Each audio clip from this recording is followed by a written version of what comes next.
Hey, and welcome back to another video. This is the 12th episode of the narrative, which takes place 3 years after the war with the Akatsuki, and Naruto is ready to gain a surprising new colleague to finally take the Chunnin examinations. Please support by liking and subscribing. Let's start the show.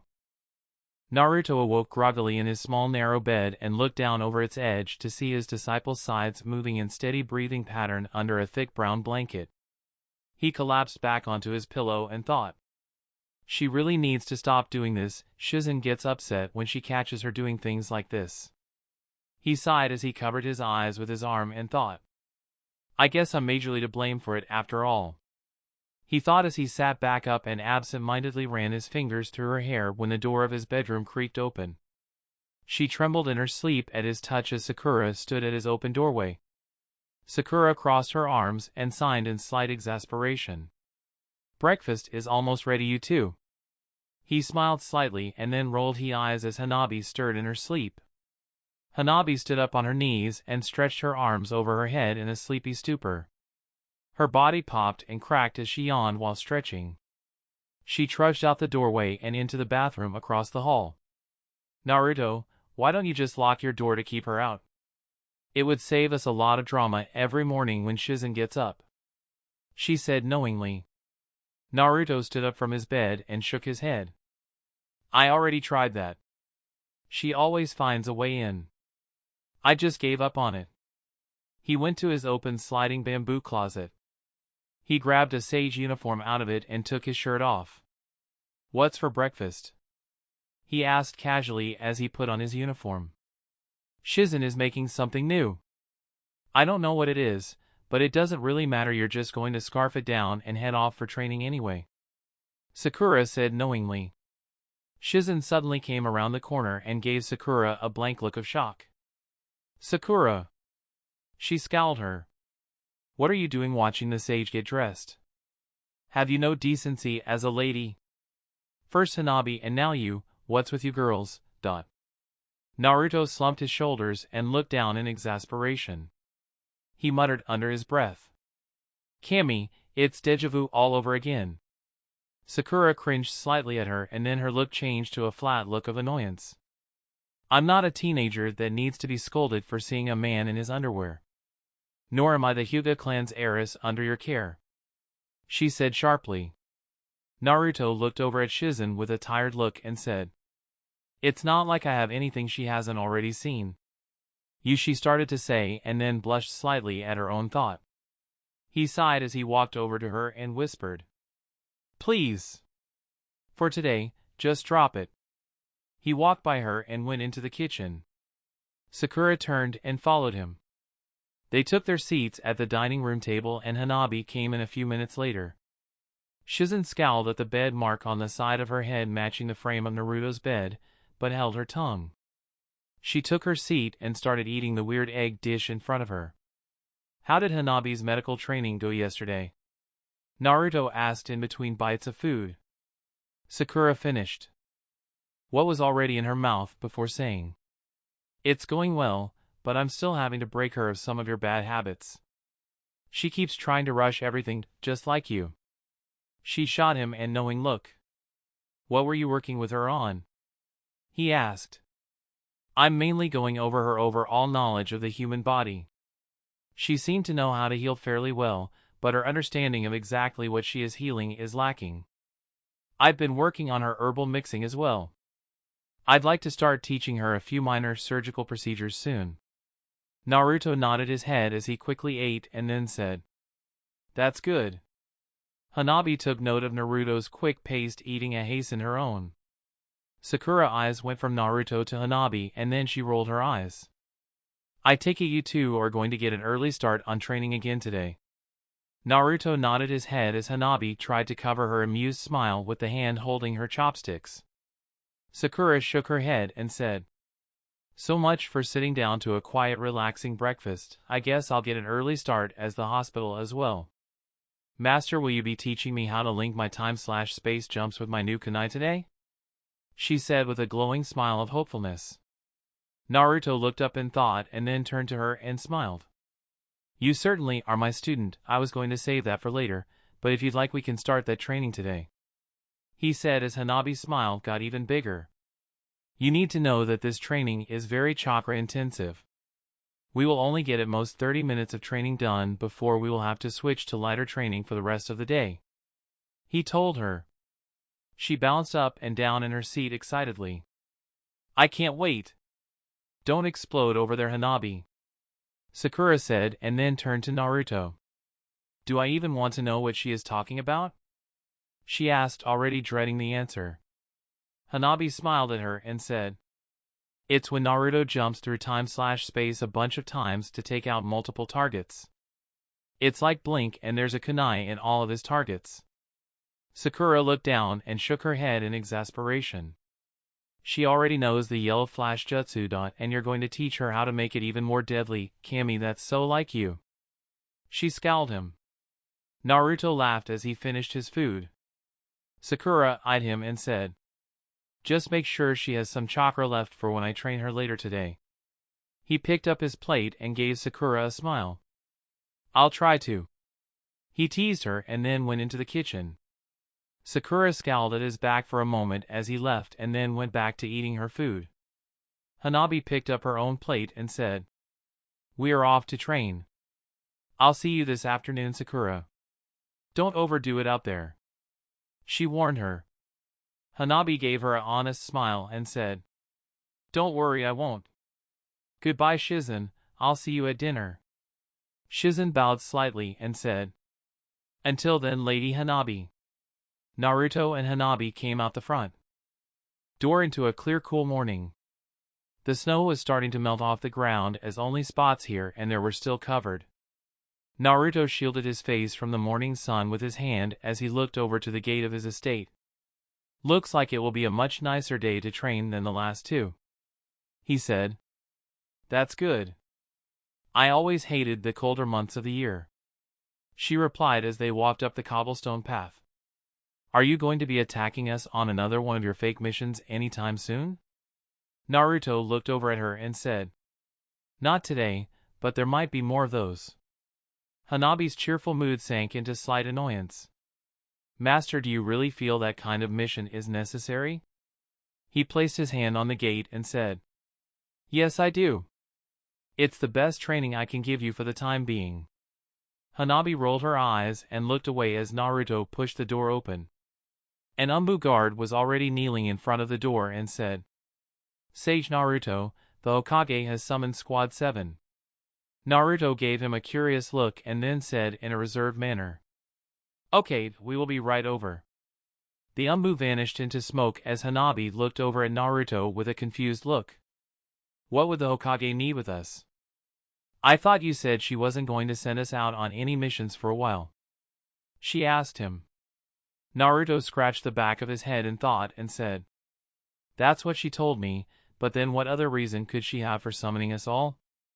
Whatever she wants, we better get over there."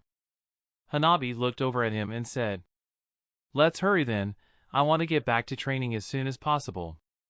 Naruto summoned one clone and sent it back into his house, then leaped into the direction of the Hokage Tower with Hanabi beside him. "I think training might be over for today," he said seriously as Hanabi gave him a disappointed look. Naruto and Hanabi landed lightly at the door to the Hokage's office. Konohamaru was leaning his back on the far railing with his arms crossed in front of him. "Konohamaru, what are you doing here?" Naruto asked him. Konohamaru looked over at him and said, "That's what I want to know. I was heading to the training grounds when I got a summons. I've been waiting here for 15 minutes. Sakura landed behind them. "It is really true that Squad 7 has been summoned?" she asked them intently. Naruto turned to her and said, "Yeah, it's true." Konohamaru said, "Then why am I here?" Sakura looked over at him for a moment and then her eyes went slightly wide in realization. "Because Sai is already out on a mission," she said. Konohamaru scratched his chin in thought and said, "What kind of mission would require 4 sages? I've got a bad feeling about this one. She certainly wouldn't have summoned us all here for nothing." Naruto stared intently at the door to her office as Sakura stared worriedly at him. The Umbu guard in front of the door knocked on it twice and said, "Hokage-sama, they have gathered. Send them in," she said through the door, and the Umbu opened the door for them. Naruto carefully led them inside and stood in front of Tsunade's desk. She looked tired, like she hadn't slept well, and she wore a serious and worried look on her face. Kakashi was standing to the right of her with the same serious look. "What's all this about, Tsunade-chan? Why have you gathered all the sages?" he asked. She looked at her desk, refusing to meet his gaze. She swallowed hard and then finally looked him in the eyes. "I'm at my wit's end here, Naruto. I thought about it all night, hoping to avoid this, but in the end there was no one else I could send." She shook her head in disbelief at what she had to say as she took out the two scrolls, one black and one red, and set them on the front of her desk. Naruto's eyes went wide at the sight of the red scroll. "What? An S-rank mission? But we aren't even at war. What kind of mission could get an S rank?" Tsunade signed and said, "These arrived here last night from the wreckage. His most elite squad of Umbu was defected. They raided their archives and stole vital secrets of their village. They are believed to be heading west toward the land of Earth to sell them." "What? Do they know what that will do to the balance of power? Are they stupid or something?" Naruto yelled at her. "You are always a little on the dim side, Naruto, but you never seem to fail to understand the balance of power of the 5 nations. They could start a war, whether that is their plan or they are merely just selling them for profit, we do not know. One thing is for certain, we can't let them get to the land of Earth with those scrolls," Kakashi said seriously. Tsunade presented her hand out to the scrolls on her messy desk and said, "Read them, Naruto." Naruto wore a foreboding look as he went over and picked up the red scroll. As he read, Tsunade turned to Konohamaru. "You might be wondering why you are here. You're putting me on Squad 7 for this mission, I gather." He interrupted her. She smiled at him meekly and said, "It's a comfort to know the Monkey Clan worked with you on more than just your jutsu." Naruto was quickly reading the scroll as his eyes moved faster and faster. Suddenly his eyes unhinged and moved down the scroll at blinding speed. He turned his intense eyes on Tsunade and she jumped back with a start. "The Sharingan! I'd never even seen a true member of the Uchiha clan wield them with such an intense gaze." She thought in sudden unnerving fear, like he was seeing her very being. Naruto clenched his fist around the scroll and stood there looking down in thought for a moment. He turned and looked at Konohamaru and then to Hanabi. Konohamaru's eyes went wide and Hanabi wore a slightly surprised look. Sakura instantly looked away when she saw the Sharingan out of habit. Naruto clenched his teeth and looked down sadly. "I can't ta," he started to say, but Tsunade suddenly yelled at him in a commanding voice. "Naruto! Hinge your eyes." She scowled him. Naruto winced and covered his eyes with his hand as he hinged them back to blue. "Shit, I didn't even mean to activate the Sharingan," he thought in a lost manner. Konohamaru backed away to the far wall and soullessly said, "What the hell, how the hell do you have the Sharingan? And it's in both your eyes." Naruto lowered his hand and looked over at him. "That not important right now," he said, and then turned back to Tsunade. Konohamaru looked at him in offense. "Like hell that's not important. How long have you been keeping this from me? I'm your apprentice, you're supposed to tell me everything." Naruto looked down and shook his head. Tsunade yelled at Konohamaru in a firm voice. "Konohamaru! Enough, stay silent and you are never to speak about what you just saw."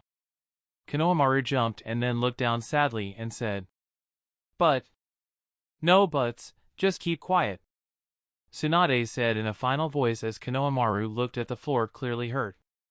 Naruto looked at Tsunade with his normal sapphire blue eyes and said, "This is an Umbu level mission. I can't take Hanabi and Konohamaru on this. I wouldn't even want Sakura there." Sakura was still looking the other direction and asked, "Is it safe to turn around yet?" Tsunade sighed and gave Sakura a tired look. "Yes, it's safe." Sakura turned to Naruto and carefully asked, What kind of mission could it be that you don't even want my help?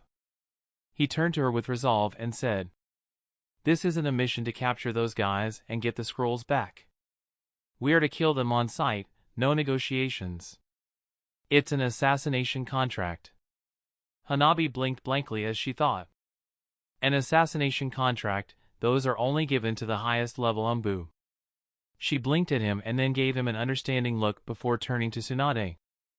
I believe Naruto is right about not taking Konohamaru and Hanabi. They haven't had blood on their hands yet. This mission is way too high level for them to crack at the sight of taking a life. There is too much at stake, but whether he likes it or not I will be going. She said the last part while eyeing Naruto firmly. I wouldn't be so quick to out Hanabi and Konohamaru, Sakura. Kakashi said and then turned to Naruto. You can't protect her from this, Naruto. It is part of what we do as ninjas. We are trained to kill for a reason. It is only as a last resort that we kill, but we will if we have to protect the ones we care for. Roland's squad has already proven above capture, much like the Akatsuki during the war. We are the last resort and that is why it's a kill-on-sight mission. Konohamaru and Hanabi have both attained the rank of sage and all the responsibilities that come with it. Hanabi is the one you seem to want to leave behind the most, yet if you think about it she is the one you should take with you even over Sakura. Kakashi told him calmly. Naruto looked at him questioningly and said, She hasn't been tested. Oh, but she has. She has been tested by you. Your sparring matches are at such a high level that even I wouldn't dare step into them. She also possesses a jutsu for assassinations that is even beyond my Chidori, the Yellow Flash. He said. Naruto looked at the floor in indecision.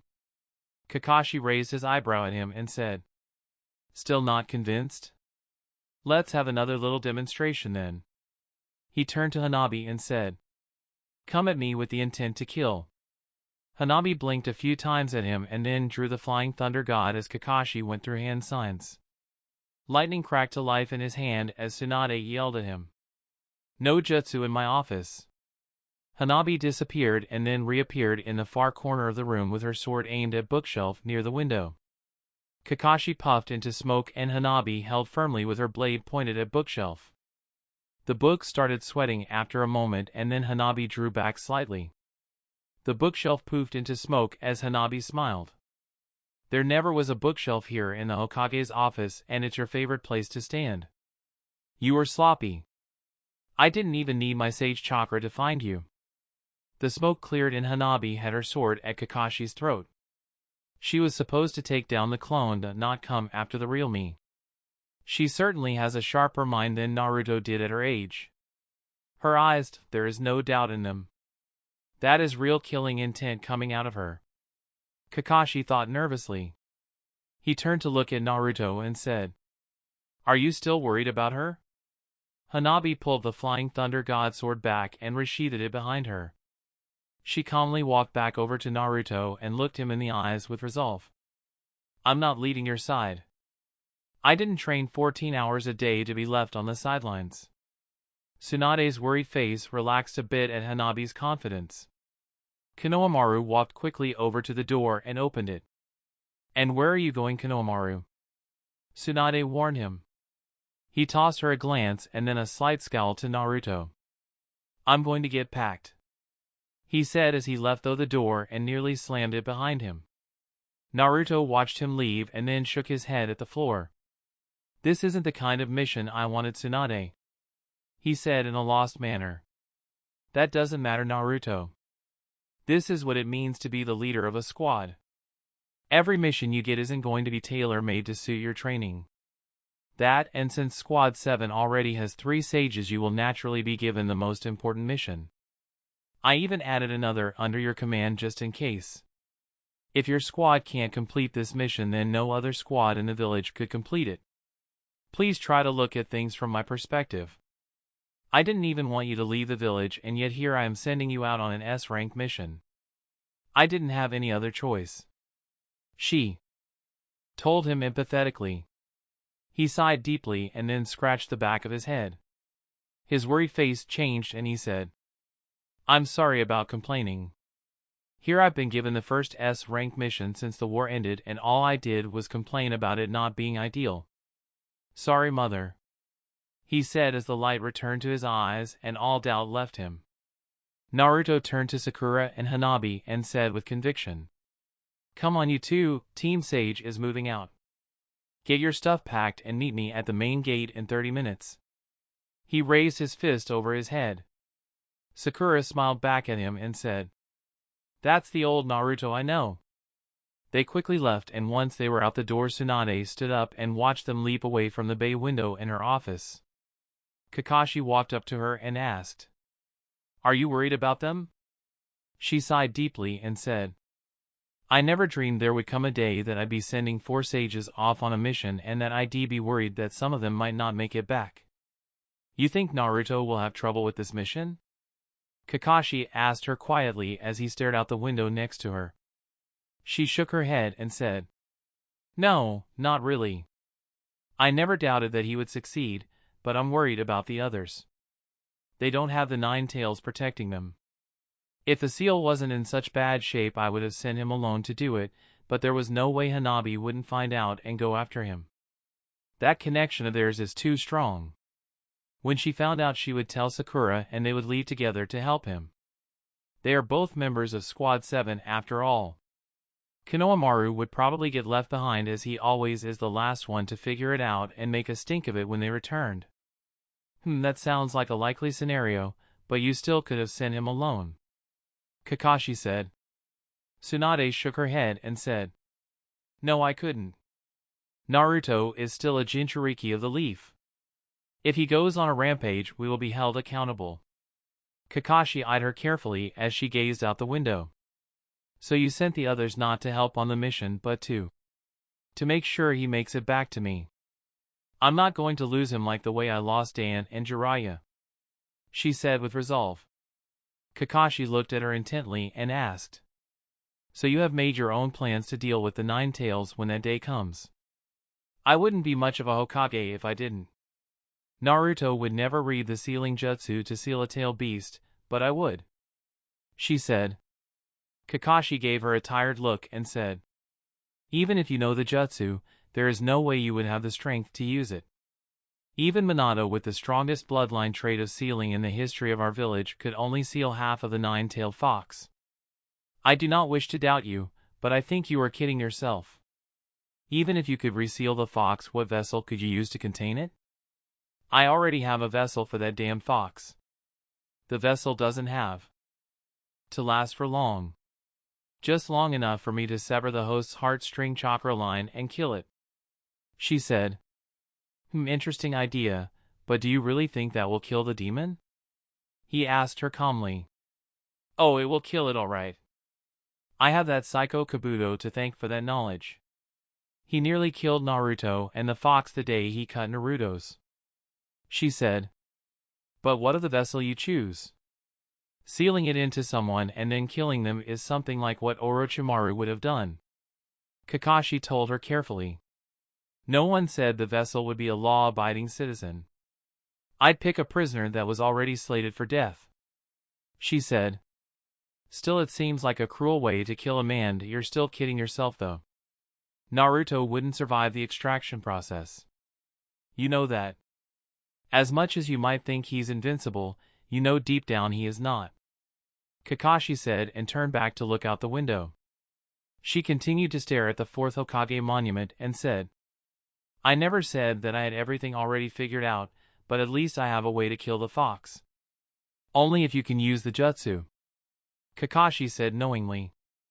Or rather we can use the jutsu, Kakashi. I wasn't thinking of using the dead demon seal Minato used. There is strength in numbers when it comes to sealing," she said suggestively. "You still have another problem. You know Naruto will not give you the demon willingly. You can throw the entire village of ninjas at him and the only thing you're going to hurt is his feelings. He already is the most powerful ninja of his time. He only considers you to be stronger than him because of his philosophical ideals," he said. Didn't you just tell me he isn't invincible?"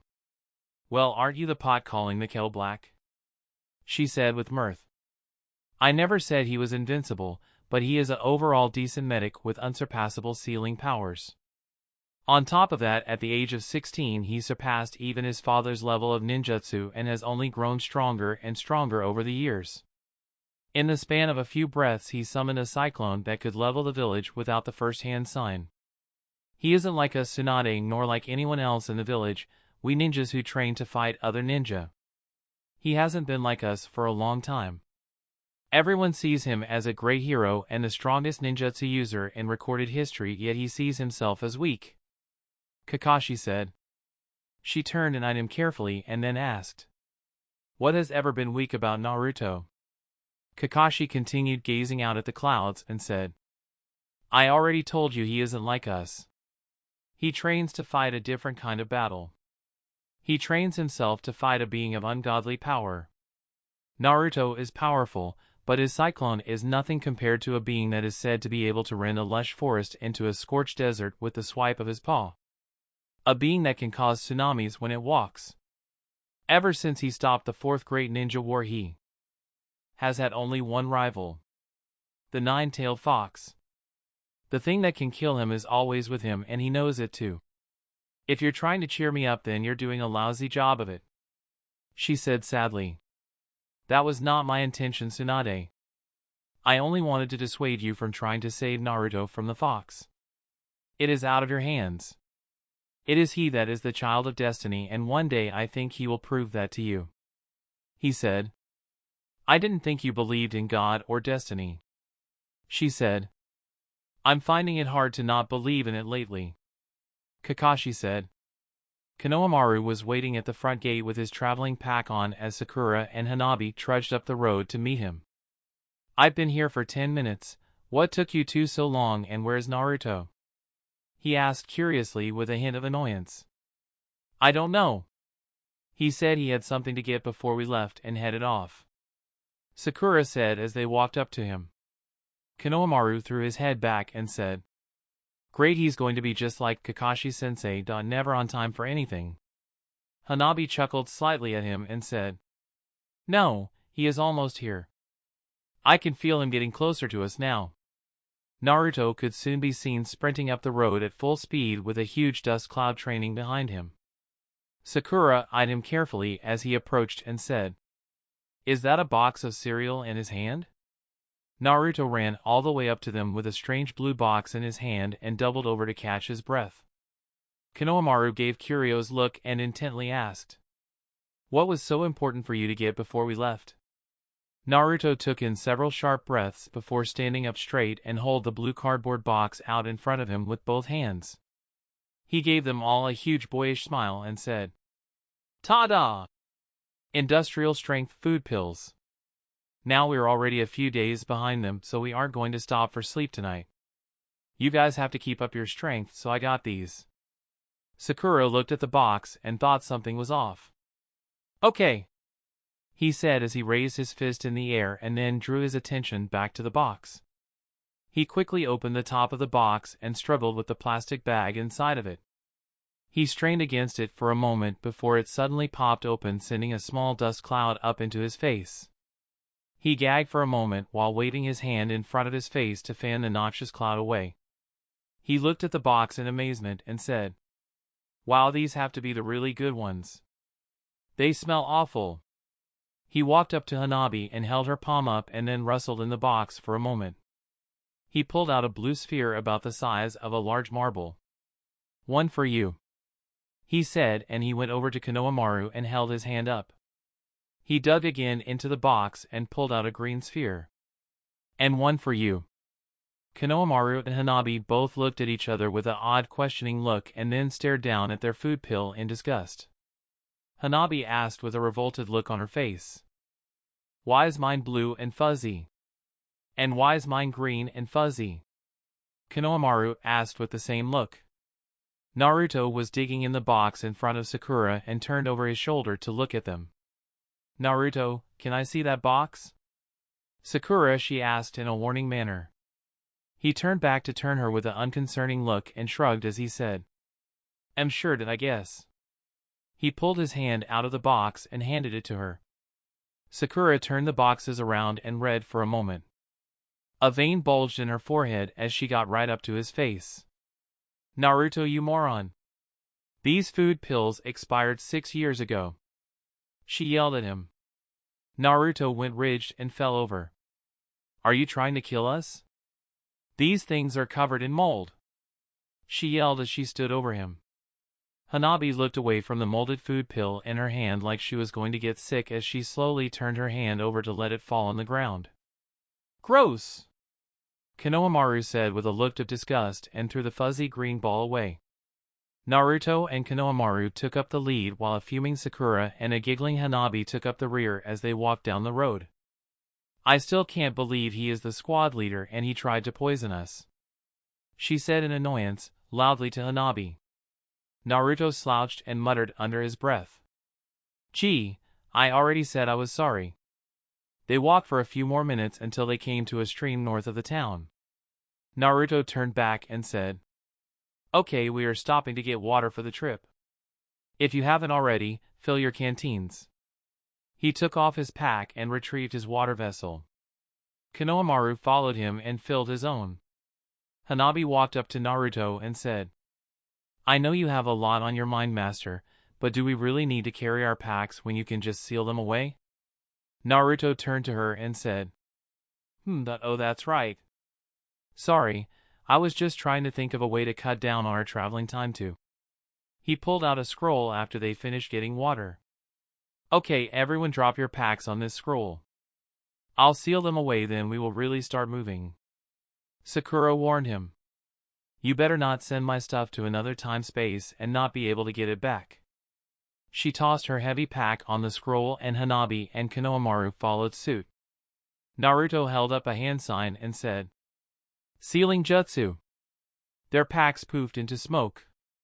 He reached down and quickly tucked the 10-inch scroll away. He looked back at them seriously. Sakura's annoyed attitude was instantly dropped when she saw Naruto's serious look. Naruto squatted down and drew 4 people in a line in the dirt as they gathered around.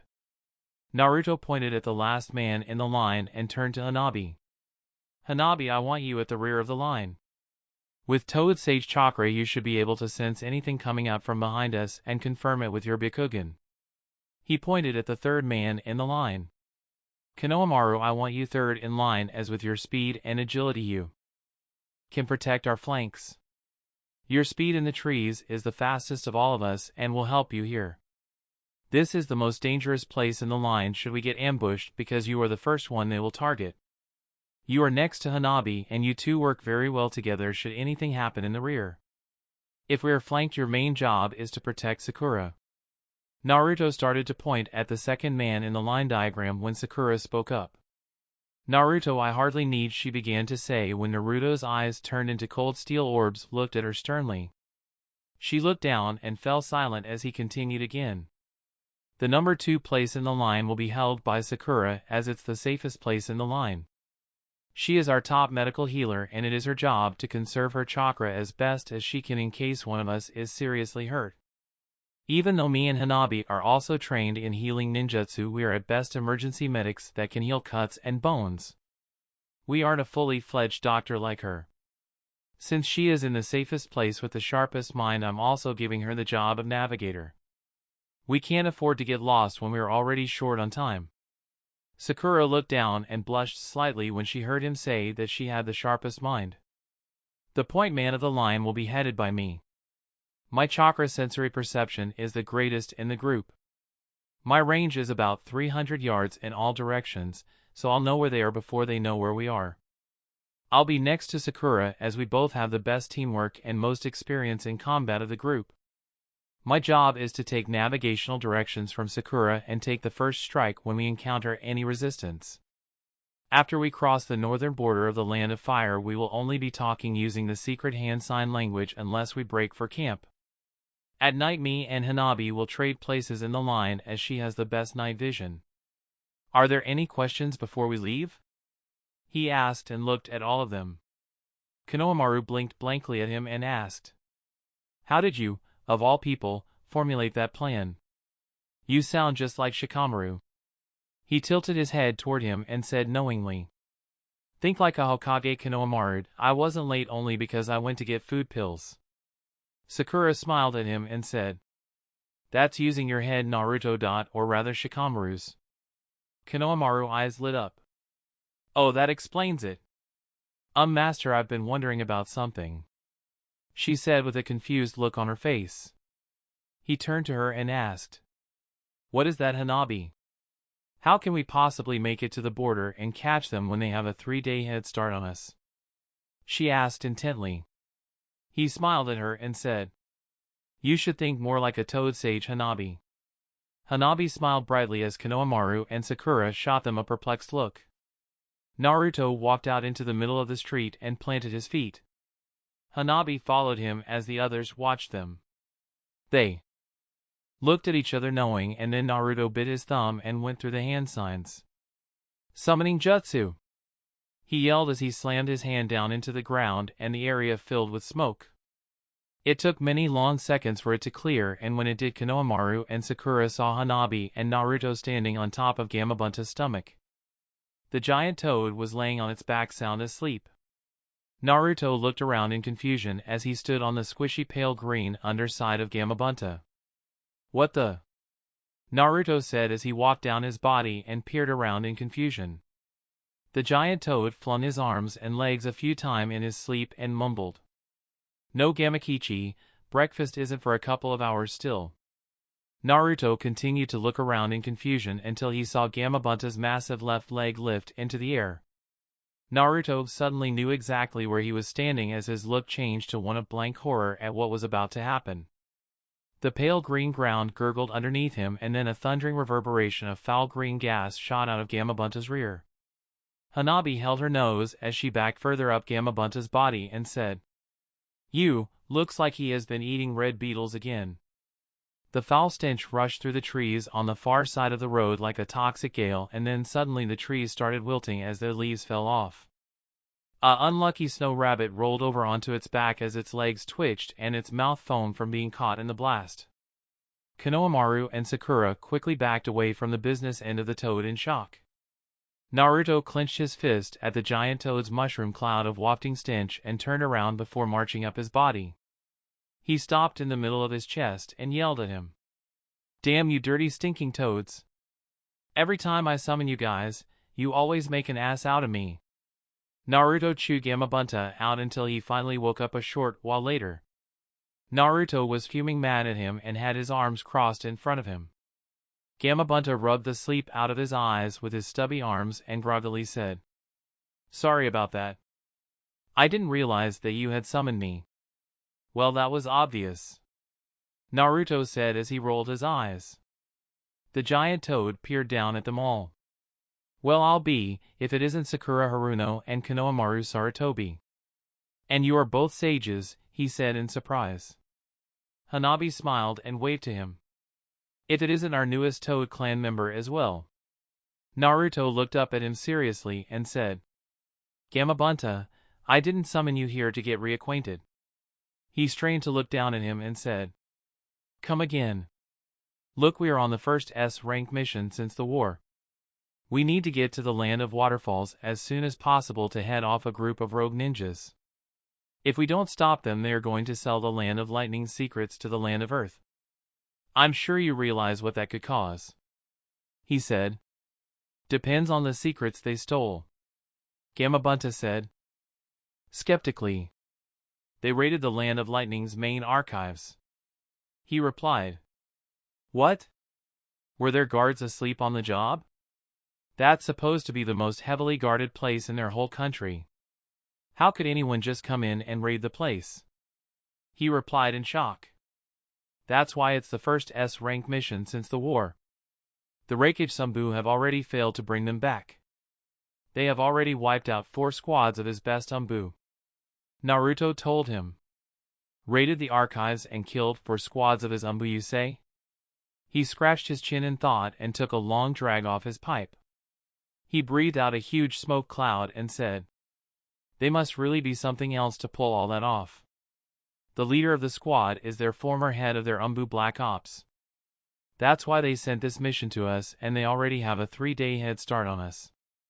I don't need you to take us the whole way, just to the northern border of the Land of Fire," Naruto said. Gamabunta raised an eyebrow at him and gave him a queer look. "Just to the northern border, you say?" "Naruto, I'm not as young as I look." "Can you do it, Boss Toad?" he asked intently. Gamabunta shook his head at the ground and then said, "My feet are gonna be killing me tomorrow, that's for sure." The giant toad crouched down and looked intently at Konohamaru and Sakura. They instinctively took a step back. He tilted his massive head from side to side, inspecting them, and then finally sat upright. "Naruto, you and Hanabi will be fine riding on my head. Konohamaru with his monkey sage training should be able to keep a hold of my robes if I give him a break every now and then. But for you, Sakura, well, let's just say travel for you ain't gonna be as pleasant," he told her. Sakura gave him a blank look of slight fear and said, "What do you?" Gamabunta's long tongue lashed out and snapped her into his mouth in the blink of an eye. Her muffled screams of anger could be heard as Naruto and Hanabi jumped up on his head. "Quit squirming! Otherwise, I might swallow you," he said sternly through his clenched jaw. "It's not my fault slug sages aren't known for their agility or stamina. I told you it wasn't going to be the preferred way of travel," he said. "Naruto! When I get out of Gamabunta's mouth, I'm gonna beat you and him senseless," they heard her muffled voice yell. Naruto's expression became slightly strained as he said to himself, "Oh, Kami, she is pissed. Pipe down, little lady." Gamabunta yelled at her through gritted teeth. Konohamaru quickly leaped onto his back and grabbed onto the collar of his robe. Konohamaru looked up to where Naruto and Hanabi were sitting on the head and yelled up to them, "Hey Naruto. How come I can't ride on his head too? It looks like it would be much easier than holding on down here." Gamabunta turned his head to the left so one of his eyes was looking right at Konohamaru. "You ungrateful little monkey, that you're lucky I'm giving you a ride already. I still have my pride as a member of the Toad Clan. Only a Toad Sage can ride on my head, and even then only if I like him," he yelled at him. Konohamaru's expression became strained and he shook his head back and forth. "So sorry I asked. You just forget I said anything." Sakura muffled obscenities could still be heard as Gamabunta sighed. "I can't believe you actually used to date this little firecracker. You sure took a step up with Hanabi," Gamabunta said in exasperation. Naruto's expression became very strained as he said quietly, though clenched teeth, "Are you trying to dig my grave for me, Gamabunta? Just be quiet already." Sakura's muffled yells only became louder. "Alright, everyone hold on tight, I'm about to jump," Gamabunta said, and Konohamaru adjusted his grip on his collar. Gamabunta crouched down and then his body trembled with tension. Konohamaru smiled to himself as he thought, "I can't believe it. I wasn't able to become a Toad Sage, but now I get to ride on the biggest member of the Toad Clan. This is gonna be awesome." Gamabunta rocketed into the air. Konohamaru was smashed flat on his back from the sheer wind pressure. He wore a look of horror as he yelled, "Oh, Kami! I'm gonna die. This is gonna be awful." The giant toad's back just barely crested though the misty clouds as Konohamaru became weightless and started floating off his back. "Ah, oh no, oh no!" he yelled in a panic as he flung his arms and legs wildly. They just started to fall as gravity again took hold of them when Konohamaru managed to barely get another hold on his collar. They soared down to the forest and landed hard. Trees snapped with a ear-piercing sound as a dust cloud was sent out for miles. Konohamaru was panting from his near-death experience as he felt Gamabunta's body crouch down and tense up again. A river of tears flowed out of each of his eyes as he said to himself in defeat, "You gotta be kidding me, I really am gonna die." Konohamaru learned to move with Gamabunta's movements soon into the journey and had no trouble holding on. Gamabunta even told him he wasn't doing bad for a member of the Monkey Clan. They traveled until dusk. The sky was a golden array of orange and pink when a very tired Gamabunta landed near the bank of the Akiran River in between the Land of Fire and the Land of Waterfalls. He flopped down onto his belly and panted for air sharply 3 times before spitting Sakura out. She flew 10 feet away and hit the ground on her side and rolled 3 times before stopping. She stood up with a look of disgust on her face as she held her glop-covered arms out to her sides. That has to be the grossest thing that has ever happened to me. His mouth smells like bug guts and swamp water, she said in revulsion, and then went over to the river. Naruto and Hanabi leaped off his head as he panted for air. Konohamaru jumped off his back and landed near them. Naruto unrolled a scroll on the ground as Hanabi shot Konohamaru an amused grin. "Did I hear you right when I heard you screaming 'I'm gonna die' earlier?" she teased him. Konohamaru looked away slightly embarrassed as she laughed at him. "Yeah, go ahead, laugh it up," he said in annoyance. "Unseal," Naruto said, and there was a puff of smoke. He picked up his traveling pack out of the pile and went over to a clearing.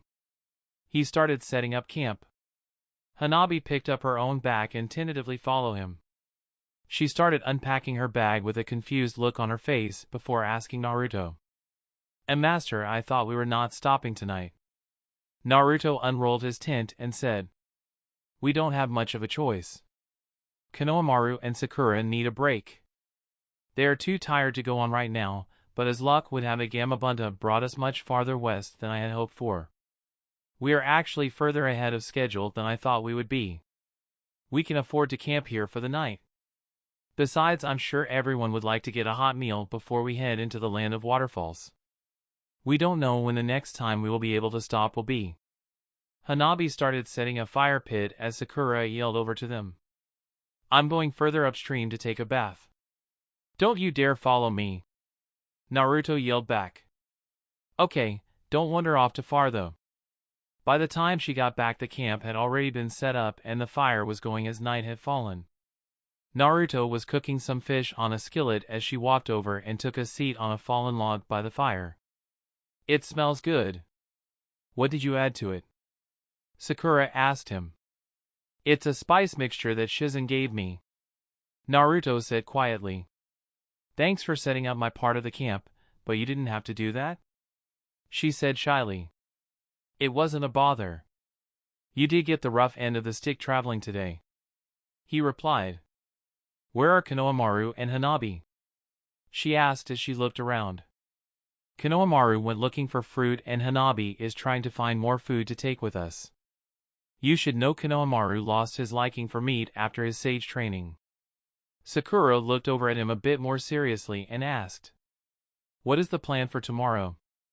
Naruto watched the dancing flames of the fire for a long moment before he quietly said, "We will head northwest into the land of waterfalls and keep close to its western border. The higher elevation should help us spot them coming if they are traveling by day." Sakura said, "What do you mean if they are traveling by day? I thought they would head straight to the land of earth as fast as they could. I asked Shikamaru about it before we left. It's likely after they killed the 3 Umbu squads that came after them they took steps to make sure their trail would go cold. These guys aren't amateurs. They are the best of the land of lightning's Umbu. They are likely only moving at night and will avoid all populated areas. Us getting here at breakneck speed is only a failsafe. We will likely have a day or two of waiting before we encounter them," he said. "Do you have any idea where you think they might try to cross the border?" she asked as she pulled out a map. "Probably to the southern part on the eastern border of the land of Earth. The northern part of the border is too mountainous to be traveled easily and the center part of the border is too populated as the main trade route is there. I was hoping you could help me figure out where we should focus our search in that area. You've always been the smarter one," he said as he tossed her a quick glance. She read the map and said, "Well, probably not too far south. There is a rocky valley there. There's a sheer cliff north of there, but there is a flatter wooded area in between them. That's where I'd cross if I didn't want to be seen. There is also a small village in the land of Earth only 5 kilometers from that area. It would be an ideal place to make a trade and slip out unnoticed." Konohamaru walked up beside her while eating some frost berries. He took a seat next to her and said, "If they are supposed to be super smart Umbu, then I'm not sure that they would take that path. Isn't it kind of obvious?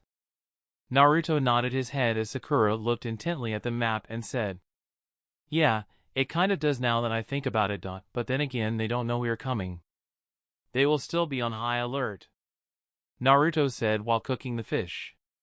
Konohamaru finished chewing on some berries and turned to Naruto and asked, "What kind of intel do we have on them?" Naruto set down the frying pan of crackling fish and reached into his sage robes. He pulled out the black scroll and tossed it to him. "We have loads of intel on them. I was going to go over it with you all over dinner when Hanabi gets back," he said. Konohamaru opened the scroll and started reading. "Wow, this Roland guy is no joke. He has 114 successful assassination missions alone. He's a lightning user with a preferred killing method similar to Kakashi's. He's one of those annoying ninjas that tries to get you to waste a lot of your chakra and catch you when you're low. It also says he's highly intelligent and is commonly known to switch Umbu masks with his teammates, so even his fellow Umbu members aren't sure which of them is him. This Dankia guy is a chakra sensor type with the water element and minor healing capabilities. Nothing really outstanding about him though," he said as Hanabi came back through the woods with 2 killed snow rabbits and handed them to Naruto, who started dressing them. "Did I miss anything?" she asked. "Not really, we were just going over the intel on this Umbu team." Naruto threw the rabbits in the pan and handed out the fish to everyone. "Who else is on his team?" Sakura asked. Konohamaru nodded at the scroll he was reading and said, "A guy they call Zack. He's a fire user and the team's main tracker from the info here. Says he's also an eagle summoner. He can summon one big enough for the squad to ride on, but he doesn't really have the chakra levels to hold it for long," he said, and then took a bite of his fish. He swallowed and said, "But I bet it's long enough to get up that rocky cliff and not take the obvious way through that small forest." He looked at Sakura knowingly and she said, "I don't think that they would do something like that when they could be so easily spotted." Konohamaru shrugged and said, "They might, that area is out in the middle of nowhere. Even if someone was tailing them, it would put an obstacle in between them. I mean, they'd almost be to the land of Earth anyway." Hanabi turned to him while eating and asked, "What about the last guy?" Konohamaru went back to scroll. "Girl actually, by the name of Rishia, and oh joy, 2 of my favorite types of ninjas all rolled into one," he said sarcastically. "She's a poison user and a Jinjutsu type. Says the squad normally uses her as their first striker should they be seen and have to get into an open conflict," he said, and then tilted his head at the scroll in confusion before saying, "Isn't it kind of strange to use a Jinjutsu users as a first striker?" Sakura casually told him. "Don't forget about the Leaf's own Uchiha clan. They were famous for being exceptional first strikers." He gave a quick thoughtful look before reading on. "Good God, it gets even better with this chick. She's a wind element type that likes to use powdered poison. She breaks open the stuff and can cover an 80-meter area in deadly poison. No wonder they use her as a first striker. The rest of the squad calls her by the nickname Crow." He skimmed down the scroll for a moment before his look changed to a strained and revolted look. He looked over the scroll and said, "And trust me, you don't want to know why." Sakura took another bite of fish and then set it down on the plate in her lap before asking, "Does it say what kind of poison she likes to use?" He turned back to the scroll and read intently for a moment. He turned to Sakura and said, "No, like all poison users she keeps that a secret, but it does give some of her favorite herbs she likes to make them out of." Sakura stretched out her hand toward him and said, "Let me see." He handed her the scroll and she read it for a brief second before cringing and looking away. "Disgusting. I lost my appetite," she said as she chewed back her food. "Yeah, you really don't want to know why they call her Crow," she said with a reserved face of revolution. She read down the list and said, "I've got a pretty good idea on what types of poison she uses. I can probably make an effective potion to counteract them later tonight." Naruto's head fell limp in front of his shoulder as he extended his left arm out and sighed deeply. Sakura, Hanabi and Konohamaru all started laughing at him. Sakura said while still smiling, "That is very sweet of you, Naruto, but not during dinner. Just don't drain me, okay?" he said as he went back to his food. Sakura replied, "No, I don't need that much. Just a few ounces should be fine. Anything else we should know about them?" "Overall, it doesn't really sound like a powerhouse squad to me," Hanabi asked. Sakura picked the scroll back up and started reading it for a long moment. Sakura's eyes went wide as she slowly nodded her head up and down. There are just pages and pages of their tactics, and this is just a general overview. It's not that they are all super powerful, it's how flawless their teamwork is.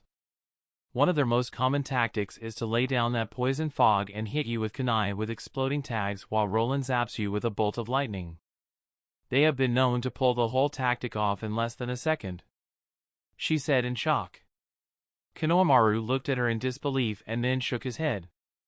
"It looks like when they want to kill you they don't take any chances. Poison fog, 2 kunais with exploding tags, and a lightning jutsu," he said. Naruto nodded his head in quiet agreement as he watched the flames of the fire dance that sent out its orange light over the camp. "One thing is for sure. We can't let them get the drop on us. If they do, it's all over," Naruto said seriously.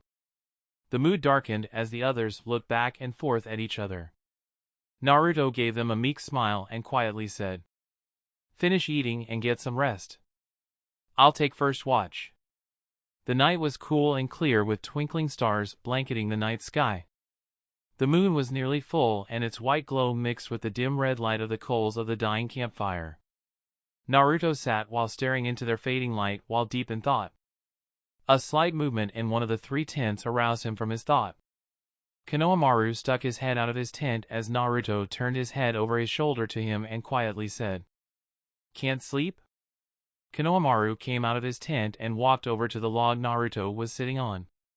He took a seat next to him as Naruto picked up a metal coffee pot next to the fire and poured him a drink. Konohamaru took the cup and quietly said, "I guess not." He sat there staring at the embers much like Naruto was doing before he awoke. Naruto watched him for a moment before turning back to the firelight. "Something on your mind, Konohamaru?" he said in a low voice. He looked down at his drink with an unsure and lost look like he didn't know how to ask what was on his mind. "Yeah, I guess there is, but Tsunade told me that I'm never to talk about," he said. Naruto nodded slowly at the fire and said, "It's not really in her authority to tell you that. It is my story to tell, not hers," he said as Konohamaru turned to him in surprise and his look faded as her turned back to the fire for a long quiet moment. Konohamaru in a tired lost tone asked, "So that you feel like telling me any stories?" "There is no need to be so formal about it. As I said, it's my story to tell. Ask me what you want to know about them," he said as he reached behind him to get more wood for the fire. Konohamaru looked down with a hurt and lost expression and asked, "Why did you keep it from me, master? I thought you could tell me anything now that I'm your apprentice."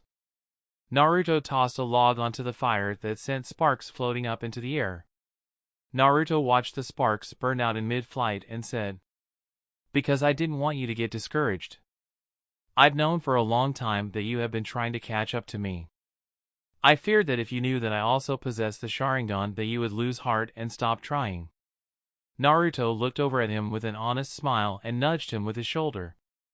"I haven't forgotten about the promise we made when we were kids to fight it out for the title of Hokage someday," he said knowingly. Konohamaru smiled too. Naruto leaned back on his hands and stared up at the moon with his legs crossed in front of him. "It wouldn't be much of a fight if you gave up before making it to that fight with me," he said. Konohamaru lowered his head slightly as he looked over at him and said, "Come on, Naruto. Give me some credit. I am the student of the hero of the 5 nations after all." Naruto chuckled slightly and said, "That is very true." Konohamaru looked relaxed as he turned to gaze up at the stars. "So what is the story with your eyes? How did you get the Sharingan? It is not always active like Kakashi-sensei, and yet I know you're not a member of the Uchiha clan. Is this just another power you have awakened? He asked curiously. Naruto shook his head slowly back and forth and said, No, Konohamaru, I never awakened the Sharingan. Only a member of the Uchiha clan can do that. He even more curiously asked. Then how? Naruto sighed slightly and said, Think my monkey apprentice. Where do you think they came from?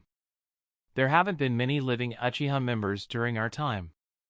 Konohamaru thought about it for a moment while looking up at the sky and said, Well, the only people from the Uchiha clan that I can think of are Madara, Itachi, and Sasuke. Very good, and whose eyes do you think are gazing up at the moon right now? He said. Konohamaru took in a deep breath and then let it out. After understanding the kind of connection you and Sasuke shared, I'd have to bet my money that they are his. Naruto laughed softly under his breath and said, For the longest time I'd have thought they were Sasuke's eyes, but no, they are Itachi's eyes. Konohamaru looked changed to a perplexed one as Naruto's eyes narrowed in thought as he tilted his head slightly. He said in a whimsical, thoughtful way, It's strange really, how Itachi gave me the power to use the Sharingan that lay dormant in me until my final fight with Sasuke. Could Itachi see into the future with these eyes? Did he know that one day I would finally be able to make Sasuke see that everyone else wasn't a monster? That it was he that was turning into a monster on the verge of destroying the world? Did he know that Sasuke would cut his own eyes out and give them to me to keep Madara from enslaving the world? I've asked myself these questions thousands of times. Sometimes I wonder if it was Itachi that was the child of destiny. Konohamaru looked over at him and asked, Well, what can you do with the Sharingan? Itachi was so powerful with them. With your bloodline and chakra you could be invincible using them. Naruto sat up and rested his elbows on his knees as he interlocked his fingers. Invincible? He said and then shook his head at the ground. No one is invincible, Konohamaru. I wouldn't know what all the Sharingan could do even if I tried to wield it. Konohamaru sat up and gave him a confused look before saying, What do you mean if you tried to wield it? Naruto glanced over at him and the light of the fire danced off his eyes. The Sharingan is a cursed power. I believe the story of the true god of ninjutsu that started it all to be based off a real man named Rakudo. The one I call the Moon Sage. It is said that a being of limitless power, Jubi the 10-tailed beast, attacked the world and the Moon Sage sealed him within his own body. It is said that he could use all the elements and the sub-elements. Even the light and darkness elements were not beyond his reach. It however doesn't say if he could use them all before he sealed Jubi inside of him.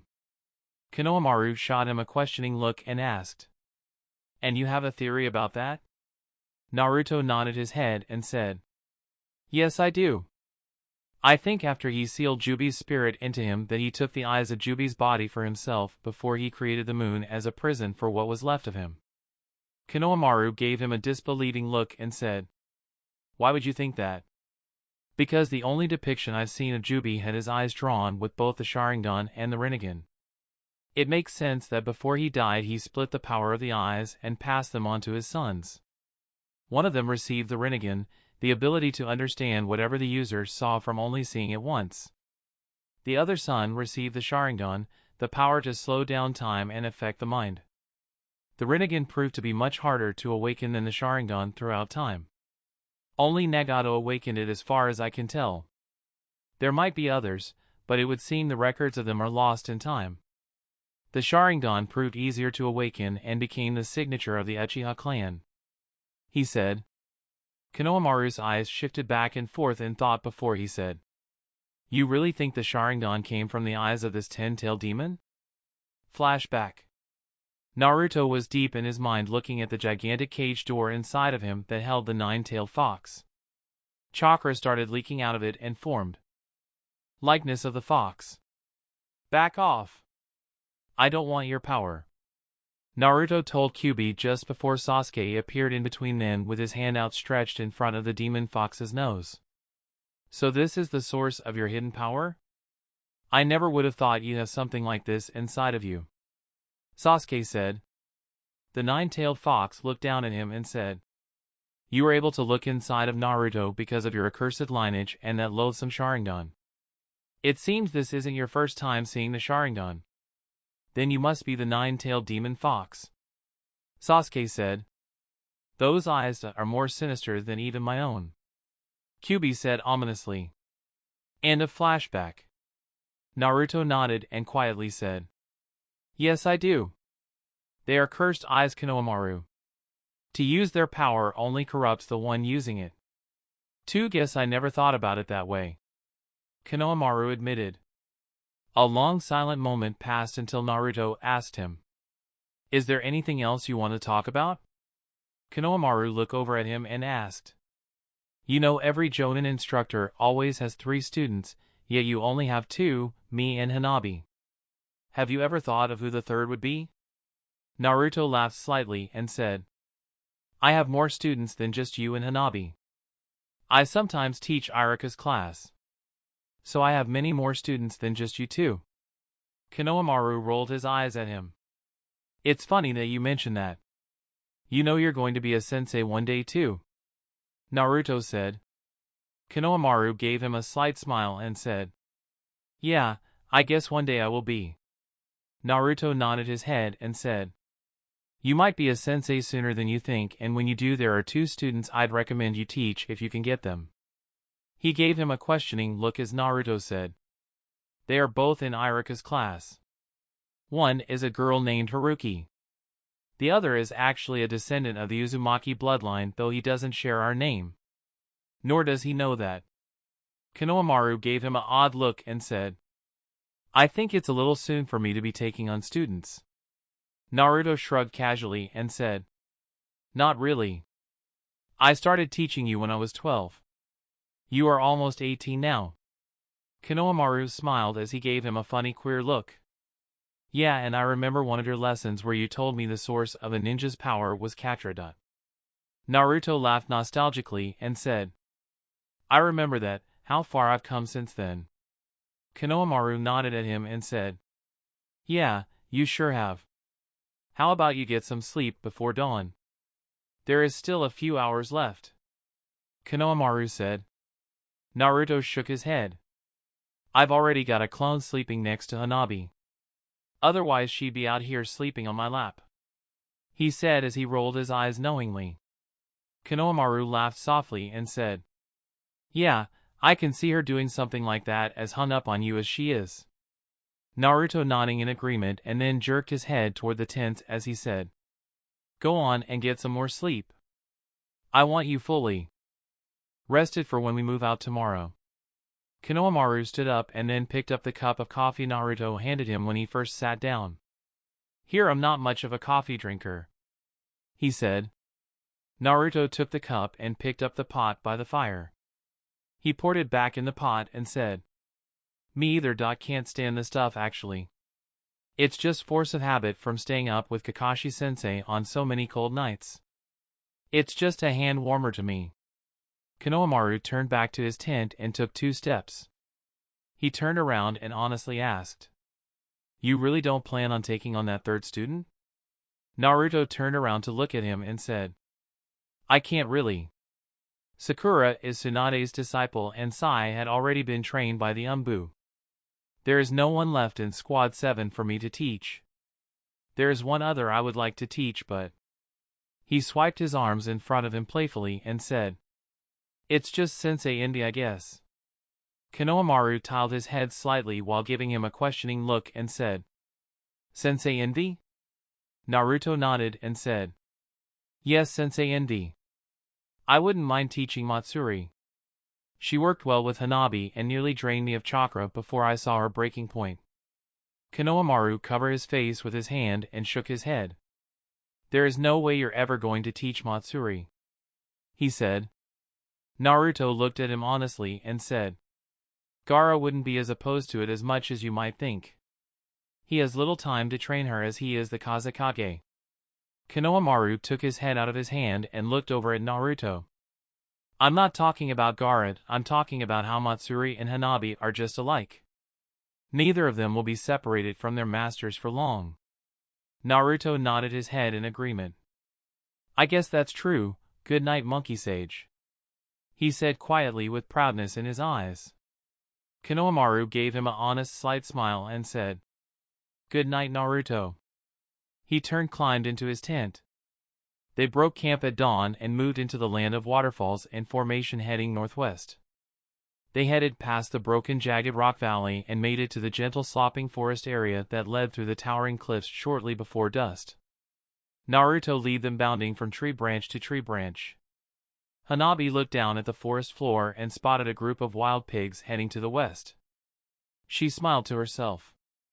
Naruto was bounding through the trees intent on making it to the cliffs to the north before nightfall when something hit his shoulder. He turned his head to look at Sakura in mid-flight. Sakura angrily hand-signed to him. Did you just see what your student did? Naruto looked further back at Konohamaru that was just following them. His look became perplexed as he signed back to Sakura. What? She crumpled up her face in agitation at him and signed back. Not Konohamaru, Hanabi. He bounded off another tree branch as he looked past Sakura to Hanabi at the back of the line. Hanabi had a beaming smile from ear to ear and a 30-pound piglet that had obviously been killed using her yellow flash jutsu tucked under her left arm. Konohamaru gave her a sour look as Naruto turned around and grabbed his head and shook it in dismay. Another pebble hit him on the shoulder and Sakura angrily signed to him. She is your student, do something about her. Naruto looked past Sakura and his expression suddenly turned to one of confusion. He signed to her. Hey, where is Konohamaru? Sakura blinked a few times and then looked behind her. Konohamaru was nowhere to be seen. Suddenly the sound of heavy feet on tree branches rang out and then a loud crash sent birds flying in all directions. The heavy sounds of feet on tree branches thundered again as Konohamaru took back his place in the squad line with a 400-pound hog on his back. Sakura's head turned slowly back around to Naruto and sighed as she signed to him. Why am I not surprised when they are both your students? They made it through the flat wooded area and set up camp on the western cliffs. Just behind the cliffs the forest thick with undergrowth spread out before them. They set up a watch and man posts near the edge of the cliffs 20 feet apart to look out for Roland and his rogue Umbu squad. 2 days passed and all had been quiet. It was just after midday when Sakura said to Naruto, "You really think they will come this way?" Naruto eyed the wooded area below them and replied, "I'm starting to wonder if they didn't head north and follow the coastline." Off in the distance birds suddenly flew up out of the trees like they had been startled by something. Everyone crouched down and put up their guard as they drew their weapons. Many tense moments passed as Naruto honed in his chakra sensor perception on the area. Sakura, Konohamaru and Hanabi were nervously awaiting Naruto's news. Naruto relaxed and said to them, "It's nothing, just a wild pig." Konohamaru relaxed and took a few steps back toward the forest behind them. He put his hands behind his head and with a boyish smile said, "Yeah, I knew it was nothing." Hanabi caught a flash of gray coming out of the forest heading for Konohamaru out of the corner of her eye. She quickly turned around and saw a figure in a hooded mask and a mid-air leap speeding at Konohamaru with a curved sword out in front. Konohamaru.no. She thought in horror as her eyes went wide. She gripped the handle of the Flying Thunder God sword hard as she frantically entered time/space. The gray-cloaked Umbu with a squirrel on its mask that was 3 feet away from Konohamaru in mid-air and was frozen in time as Hanabi rushed to him. The Umbu's arm was outstretched with its sword already posed to stab Konohamaru through the heart. Hanabi had tears running down her face as she neared him.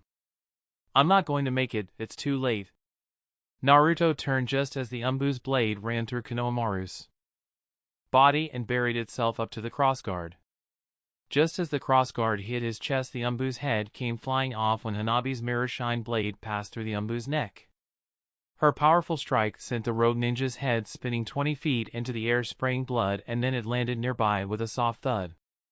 The decapitated body's fingers slipped off the hilt of the sword in Konohamaru's chest, then slumped to its knees and fell over. It spurted blood freely onto the ground that pooled around it. "Konohamaru!" Hanabi screamed hysterically.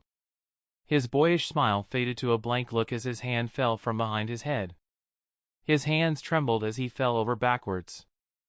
The weight of his body hitting the ground forced the sword out of him where it clattered beside him. Blood gushed from the open wound in his heart as Hanabi screamed. Konohamaru! Konohamaru! She crouched down beside him and covered the gushing wound with both her hands as she started pouring healing chakra. Roland and his other two squad mates watched her stab Konohamaru, and then instantly they saw Rishia's head violently come off. He signed to the other two in the trees near the cliff post to attack. "Stop, they are too powerful. If we fight them we will all die. Flee to the border at once." They all turned and started bounding through the trees. Sakura rushed up to them as Konohamaru's blood spurted in between Hanabi's healing fingers. Sakura placed her hands over Hanabi's to help her heal him.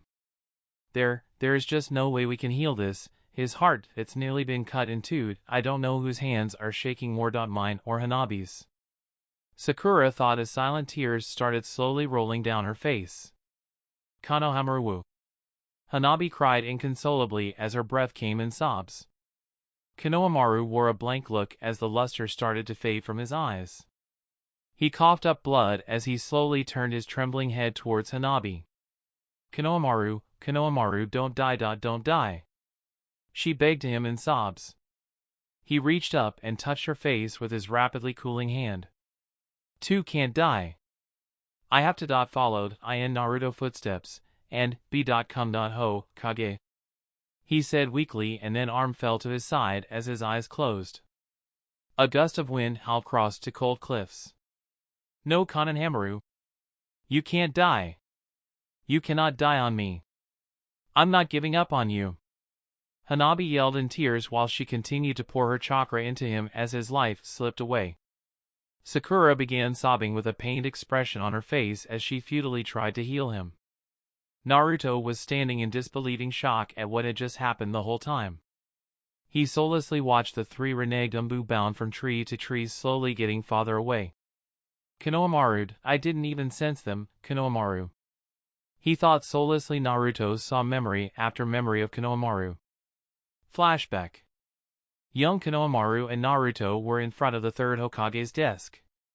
Naruto had Konohamaru lifted off the ground by the front of his scarf. Ebisu yelled at him. Take your hand off of him. He is the honorable grandson of the honorable third Hokage. Konohamaru smirked at Naruto and said, What a matter, huh? I thought you were gonna hit me, tough guy. Afraid because the third Hokage is my grandfather? Naruto's expression changed to angry one and said, I don't care if he's your grandmother, so believe it. Naruto clobbered him over the head with a punch that sent Konohamaru to the ground. This one's different, Konohamaru thought before hitting the ground out cold. Naruto and Konohamaru were out in the woods talking. Naruto had his back to Konohamaru and turned his head over his shoulder to look at him. Oh, by the way, there are no shortcuts to becoming Hokage. Konohamaru looked at him in offense and said, Who do you think you are giving me a big lecture like that? He turned around and said, That's it, I'm not going to be your apprentice anymore. He turned back and looked at Naruto and said, Because from now on, we're rivals. Naruto was eating ramen with Sakura at Ichiraku Ramen when Konohamaru came up to him. Naruto stood up and said, Okay, let's see how far you've come. Konohamaru made a shadow clone and then held up his hands. Transform. He and his clones turned into sexy naked women. Naruto got a perverted look on his face as he transformed back. He rubbed under his nose and said, Hey, not bad in the curves department, huh? Sakura angrily said, Naruto, you're the only one that would fall for a jutsu like that. Konohamaru peered at her for a moment before transforming into a Sasuke and Sai in the nude. Sakura eyed the clone pervertedly as Naruto said, You're just as perverted as we are. Naruto was about to leave the village with Sakura and Kakashi after the invasion of pain. Naruto and Konohamaru both preformed the sexy jutsu and then transformed back into themselves. Good job, Konohamaru. Naruto said with a smile. Ah, but yours are still more sexy. We're rivals and you're getting even farther ahead of me," he said sourly. Naruto grinned and said, "I heard you used the Rasengan on Pain during the invasion. Well done. You too are a hero. Goodbye." "Bye, Naruto," he said as Naruto turned and walked out of the village gates. Naruto turned back around and yelled back to him, "Oh, by the way, you learned the Rasengan faster than I did. When I get back I'll show you how to make a bigger one." Naruto and Konohamaru were sitting on the ground at Training Ground 36 with the Toad contract lying open in front of them. Konohamaru's dumbfounded look turned to a smile. Konohamaru was shocked before saying, "Wow, this is the same scroll the fourth Hokage used to make his summoning contract with the Toad Sages?" he said in awe, looking at the name Namikaze Minato. Naruto smiled and said, "Yes, it's the very one." After his initial excitement was over, his face went blank as he seemed to finally realize something. You mean that you'll make me your apprentice?" he stammered. Naruto and Konohamaru sat around the dying embers of a campfire as gazing out at the stars while talking about the Sharingan. Naruto looked over at him with an honest smile and nudged him with his shoulder. "I haven't forgotten about the promise we made when we were kids to fight it out for the title of Hokage someday," he said knowingly. Konohamaru smiled too. Naruto leaned back on his hands and stared up at the moon with his legs crossed in front of him. "It wouldn't be much of a fight if you gave up before making it to that fight with me," he said. Konohamaru lowered his head slightly as he looked over at him and said, "Come on, Naruto. Give me some credit. I am the student of the hero of the 5 nations after all." Naruto chuckled slightly and said, "That is very true." End of flashback. Naruto's body slowly tensed as tears formed at the rims of his eyes. He clenched his fist and his knuckles cracked one after another as he watched the rogue Umbu ninjas bounding away. His anger rose and his lips parted, exposing his clenched teeth that were growing longer and sharper. His lips and the sage marks around his eyes turned black as midnight while he trembled in rage. Crimson red chakra flowed out of his body and came off of him in hundreds of thick strands that writhed high into the air like snakes. The air itself around him burned as he fell forward on all fours and dug his clawed hands into the earth. The crimson red chakra encased his body and formed 2 flaming ears above his head. A low feral growl came from him as 4 chakra tails formed behind him. The chakra started to boil violently and Naruto's skin started coming off of him. The skin rose into the air and turned to ash as his blood floated into the air in large droplets. Naruto's eyes changed to the darkest, deepest color of red as he radiated his pain and rage. 2 more tails slow formed to either side of the other 4 as the flaming red chakra towered into the clouds in a beam. Yamato was running full out through the trees when he looked down at his hand as the number changed from 4 to 6. "Oh no, 6 tails already," he thought worriedly as he looked up through the trees and saw a beam of red chakra shooting into the sky. "Shit, I have to hurry," he said as he came to the cliff and printed up it as fast as he could.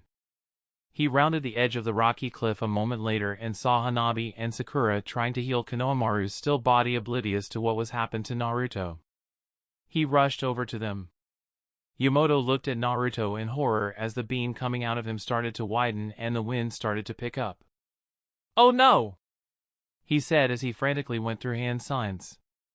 "Wood release, wood locking wall." He yelled as square wooden beams came out of the ground and formed a cone-shaped barrier between Naruto and them. The beam of red chakra expanded out from Naruto and twisted out across the sky, searing the cloud from the heavens like a cyclone. Naruto let loose a supersonic roar that shook the ground and shattered the trees in front of him as the cliffside shook. Naruto pointed all 6 of his crimson tail over his back toward his mouth as red and blue chakra shot out from his body from every angle. The crimson red and sapphire blue orbs floated lazy into the air and slowly started gathering into a dark violet ball in front of Naruto's mouth. Slowly it grew until all the chakra spheres were absorbed into the violet sphere. The sphere shrank down to 1/10 of its size and turned black. Naruto unhinged his jaw and swallowed the sphere of condensed chakra. The ground around him cracked under his weight. He looked forward in utter hatred and he stood up on his hind legs and threw his head back. Light crackled and shined from between his jagged teeth and doomingly high-pitched noise came from him. He fell forward onto his hands and released a tremendous beam of violet chakra from his mouth. The shockwave alone shattered every tree in front of him for 100 feet. The violet beam had points of white light shining off it like flickering stars as it moved at incredible speed into the forest, obliterating anything in its path. Roland was bounding from tree to tree with his two teammates close behind him when he heard a loud boom. He looked behind him and saw red chakras swirling in the sky. What the hell is that? He thought in shock. He saw a violet light racing toward him just before the beam hit him and obliterated his body and everything around him for a kilometer in a red and white flash. A red mushroom cloud towered into the air as rocks and shattered trees rained from the sky. Yamato wrapped his arms around Hanabi and Sakura while they still were trying to heal Konohamaru. "Brace yourselves!" he yelled as the shockwave from the explosion hit his barrier and the ground quaked. The dust cloud and sheer wind pressure from the blast started to crack his wooden barrier and even took part of the top of it off. The shockwave howled for what seemed like forever, but finally ceased after a long tense moment. Birds from all over the wooded area took to the skies from the explosion. Yamato lets go of them as Hanabi looked over to Sakura with a devastated face full of tears and asked desperately, "Sakura-kun, what's happening?" Hanabi continued to cry and sob. Sakura had tears of her own streaming down her face as he concentrated her healing power on Konohamaru. She quietly said, "It's Naruto." Hanabi's eyes went wide in realization and shock. She yanked her bloodied hands out from under Sakura's and ran out from under the barrier. Yamato tried to grab her but was too slow as Sakura yelled at her, "Hanabi! Don't go near Naruto! Hanabi!" Yamato chased after her but she was already 30 feet away from him when she stopped. She looked at his six-tailed demonic form in horror for Naruto. Naruto sat down on his hind legs and threw his head back as he released another ear-splitting roar. Fresh tears rolled down her face and she swallowed hard and sobbed. "Naruto, no, don't let that demon take control of you," she cried to him. "Naruto!" Naruto turned his head toward her and focused demonic crimson eyes on her. She looked at him fearfully as Naruto flicked one of his flaming tails at her. A streaking red hand shot out of it heading for Hanabi. Yamato stopped in his tracks and started going through hand signs. "It's moving too fast, I'm not going to make it," he thought in horror.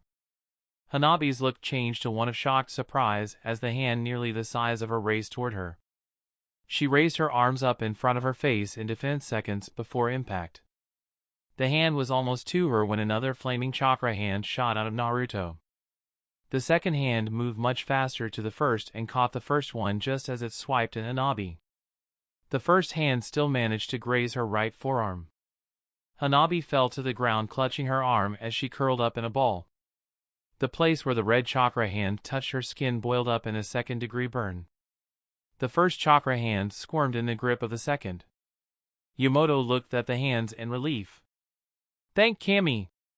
Naruto's fighting it," he thought. Naruto growled as the two hands struggled violently in the air near Hanabi. "No, Naruto, I will not let you make that mistake."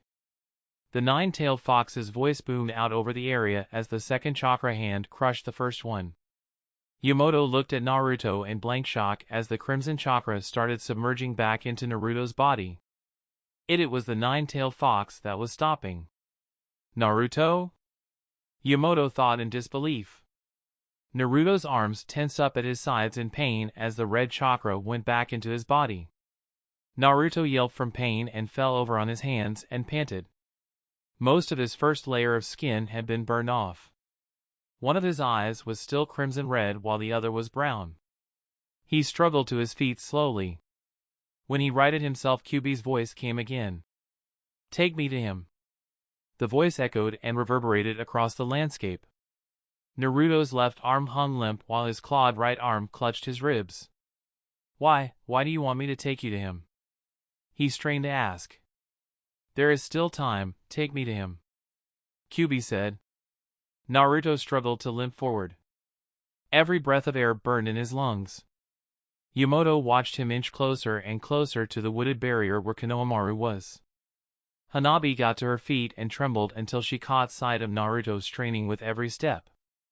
"Naruto," she said softly and then rushed over to him. She put his clawed right arm over her shoulder and helped him over to Konohamaru where Sakura was trying to heal him with a grave look on her face. They rounded the barrier with Yamato behind them. Sakura started crying while shaking her head as she pulled back her hands when Konohamaru's heart stopped trying to beat. She flinched as Hanabi set him down near Konohamaru when she saw his crimson red eye. Naruto looked completely drained as Kyuubi said, "Open his heartstring chakra line." Naruto held his hands over the wound in Konohamaru's chest with a sad look on his face. He struggled to do what Ruby asked of him. "This is normally so easy, but I'm in so much pain and I've got almost no chakra right now.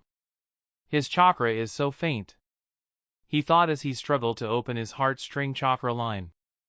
Kyuubi chakra reached out of Naruto's hands and started drawing the blood back into Konohamaru's body. Sakura looked at him in blank shock and said, "What are you doing, Naruto?" Naruto grabbed his clawed right hand with his normal left hand and shook as he strained. Green chakra mixed with Kyuubi's red chakra and became a pale purple color. The chakra entered Konohamaru's body as Naruto screamed in pain. Sakura couldn't believe her eyes when the wound on Konohamaru's heart closed and she saw it beating again just before the wound in his chest sealed. The color started to return to Konohamaru's pale face as Naruto released his hold on the chakra. Naruto panted hard a few times as everyone else started at him with blank looks. He grabbed the broken side of the barrier and struggled to his feet. He looked off into the sky as his vision became blurry from exhaustion. Why did you help me?" he asked in lost sense of wonder. Naruto felt Kyuubi's eyes on him from inside of him. "A life for a life, Naruto. My debt to you is repaid," Kyuubi said as Naruto's red eye faded back to brown. Naruto swayed on his feet slightly. "I owe you nothing now, Naruto, keep training to fight me," Kyuubi said inside his head. The world became fuzzy and then Naruto swooned and fell down. Yamato watched Naruto fall down with a blank look of horror as he thought, "A life for a life? Naruto, you didn't." Sakura stared at him in disbelief as her voice quivered as she said, "Naruto, you couldn't have, you just couldn't have." More tears welled up in her eyes and rolled down her face. "Naruto!" she screamed as she rushed over to him. Sakura wrapped her arms around Naruto's limp neck and pulled him into her lap. She squeezed him tightly against her body as she wailed, "Naruto, you didn't have to trade your life for Konohamaru's." She cried and sobbed as Yamato stared at Naruto in disbelief that he was gone. Hanabi rushed over to them and wrapped her arms around Naruto and Sakura as she cried inconsolably. For many long moments all they could do was cry while holding Naruto's body. Hanabi heard a soft whoosh, but was too upset to notice it. Sakura wailed, "I'm so sorry, Naruto." Through her crying, Hanabi heard again the soft whoosh. Her teary face became slightly perplexed as yet again she heard the whoosh. Her eyes suddenly went wide when she realized what it was. Sakura let him go, Hanabi said with a smiling look of disbelief. "Naruto!" Sakura cried and clutched him tightly to her. Sakura let him go. "He's alive! He's breathing!" she yelled at her. Sakura cried for a moment longer until Hanabi's words finally hit her. Her look went blank and she held Naruto by his shoulder out in front of her at arm's length as she stared at him hopefully. She too heard the soft whoosh of his breath. She pressed him to her body again with all her might and said, thank Kami, you're alive." Hanabi tried to pry Sakura's grip away from him to no avail. Sakura let him go. "He's still hurt," Hanabi yelled at her. Yamato, Sakura and Hanabi sat around the crackling campfire later that night on the windy cliff. The destruction of the shattered trees of the forest sat behind them. Each of them held a steaming cup in their hands while watching the dancing flames in silence. The sounds of the ninjas stealthily and skillfully bounding through the forest reached Hanabi's ears and stopped at the perimeter of the camp. Hanabi never took her eyes off the fire's flickering light. "Come on over, Kakashi-sensei," she said quietly. Kakashi was crouched down in the forest near them. "That's Hanabi, all right. I'm almost 100 meters away and yet she sensed me with ease, just like Naruto. That Toad Sage chakra perception is amazing," he thought. Yamato held a cup of coffee out to his side as he sat on a fallen log around the fire. There was a flash of movement and Kakashi was standing next to him by the fire. The cup of coffee steamed in the cold night air at his waist level. He gazed around at them for a moment and said, "What's with all the gloomy faces and where are Naruto and Konohamaru?" Hanabi turned to Kakashi and quietly said, "A better question is why you are holding back Shikamaru, Choji and Ino when you already know who we are." Kakashi wore a slightly proud look as he thought. That Toad Sage chakra perception is really amazing. Kakashi held up his hand by his head and then tilted it forward. There was another blur of movement as 3 people kneeled down behind him. A large man with the umbu mask of a cow, a thinner figure with the mask of a fox and a shorter person with the mask of a rabbit. "I think the time for deception is over," Kakashi said as they removed their masks. Ino removed her rabbit mask and sat next to Sakura while Shikamaru sat on the empty log to the east with his back to the cliffs. Choji was walking up behind Hanabi as he thought. "That is it. That weapon that is hung horizontally on her hip. That is Leaf Village's most famous sword. The sword of the 4th Hokage, the Flying Thunder God. To be in the hands of such a small girl in her teens, yet be so protected. The one that underestimates Naruto's disciple and tries to take that sword from her will meet their death from it." Choji walked over and sat on the log next to Hanabi and took off his cow mask. Kakashi took the cup of coffee from Yamato and sat down next to him. "Okay, out with it. What happened?" Kakashi asked. "Well, you see, Senpai, Konohamaru was gravely hurt and Naruto entered a Jinchuriki." Kakashi gave him a worried look as he took a seat next to him. "How many tails came out?" he asked intently. Yamato stared into the flames of the dancing fire and said, 6. Kakashi turned to Sakura and asked, "How badly are Naruto and Konohamaru hurt? Also, what is the status of your mission?" Sakura looked over to him in a lost manner and said, "Konohamaru's heart was nearly cut in 2. He almost died." Kakashi looked at her in shock and asked, "How did you heal that kind of wound, Sakura? Even Tsunade wouldn't have been able to do it." She gave him a meek look and said, "2 didn't heal him, Naruto and the 9-tailed fox did." "Wait, what do you mean, and the 9-tailed fox?" Kakashi asked slowly. Sakura swallowed hard and said, "It's just as I said. After Naruto and Kyuubi healed him, Naruto asked the fox why it had helped him." Kakashi's eye narrowed at her and said, "And? What did it say?" Sakura looked down and said, "A life for a life. My debt to you is repaid." Kakashi looked at her and thought for a long moment. "How is he?" "Hanabi and I healed him and he is sleeping soundly next to Konohamaru in the tent. Neither of them have woken up since the fight," Sakura said hollowly. "I think you better give me the full story, Sakura," Kakashi said seriously. Sakura and Hanabi recounted the entire story to him. So Konohamaru got stabbed, Hanabi killed the ninja and the rest fled. Naruto entered his 6 tails Jinchuriki, vaporized the rest of them, and then he and the fox healed Konohamaru? That about the gist of it?" Kakashi said. "That seems to be it, Senpai," Yamato said. "This is exactly what the Hokage feared might happen," Kakashi said. Yamato nodded his head slowly and said, "That certainly explains her actions of sending me and you with a squad here for backup." Kakashi looked from Hanabi's gloomy look to Sakura's. "You two should stop worrying about Naruto. I don't think the fox was talking about Naruto's life for Konohamaru's." Hanabi looked over to him with an emotionally drained look and asked, "How can you be so sure?" Shikamaru nodded his head as he said, because if the fox could have taken Naruto's life, it would have done it a long time ago. Always the sharp one, Shikamaru, but that was not entirely what I was thinking. I was thinking about the fight he had that ended the Fourth Great Ninja War. He told him suggestively. Hanabi set her drink down and said in a tired tone, don't bother trying to hide it. I already know all about his fight with Madara. So he did tell you then? Kakashi said curiously. Yes, he did. I am his disciple after all. She replied while watching the fire. Then you know the Kyuubi is likely the only tailed beast left. Naruto. Resealing it inside him effectively saved both their lives. The fox could have been talking about that when it said a life for a life. Kakashi speculated.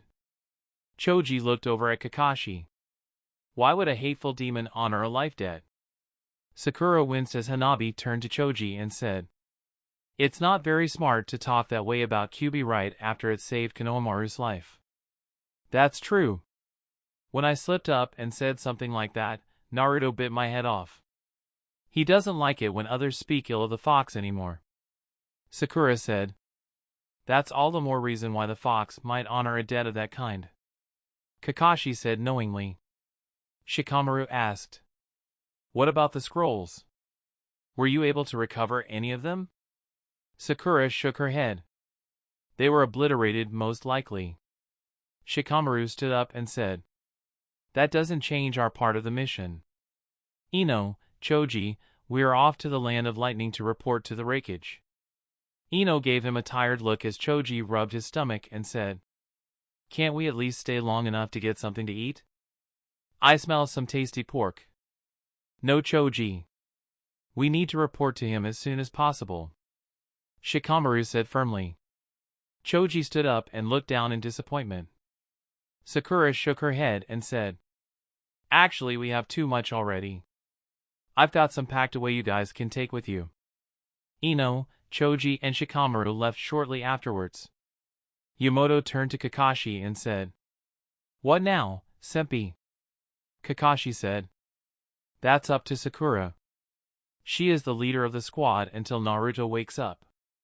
She's also the only doctor here, so we really can't head back until she thinks it's safe to move them. Sakura gazed at the fire. Then we can move out tomorrow morning most likely. I'd like to let them rest though the night at the very least. Maybe in the morning they will wake up. She said, clearly trying to hide her doubt. Kakashi nodded quietly and then said, why don't you two get some sleep? We will take watch tonight. You two have already had a trying day. Sakura looked like she was going to refute him, but then stood up and said, thank you. I think we will. She and Hanabi headed off to the tents.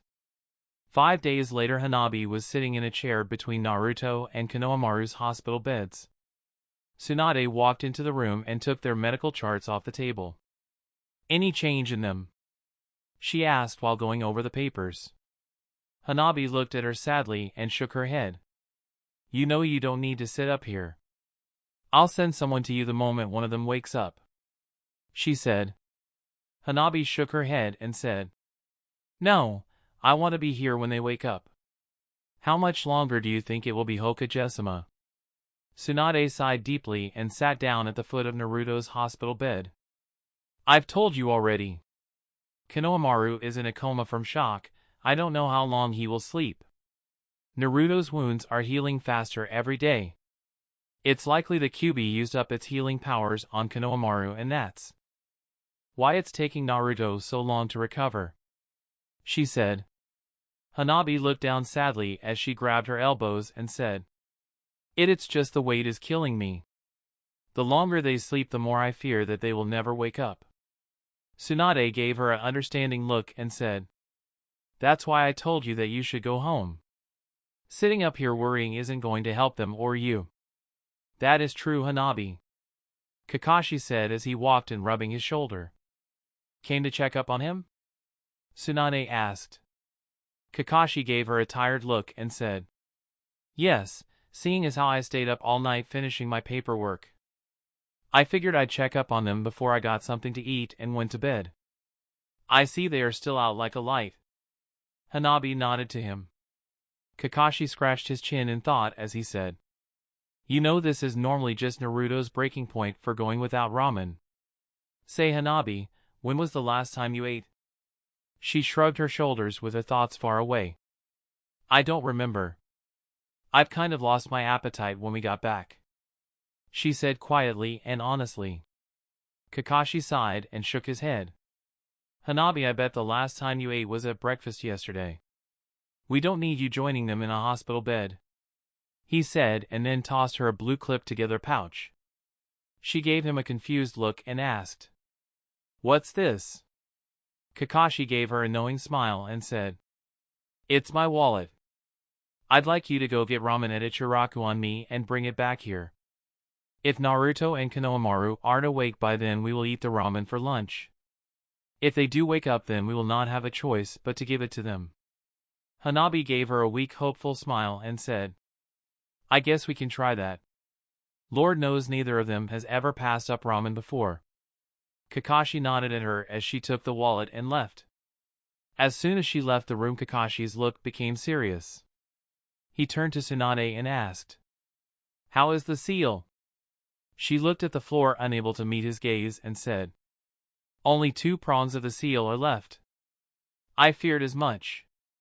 Naruto, entering a Jinchuriki state, ate up the seal at a faster pace. "How much longer do you think he has before it breaks?" Kakashi asked carefully. Tsunade continued to look at the floor and sadly said, "Realistically, 2 months if he doesn't go into a Jinchuriki state again." "That little huh?" he said, and then signed.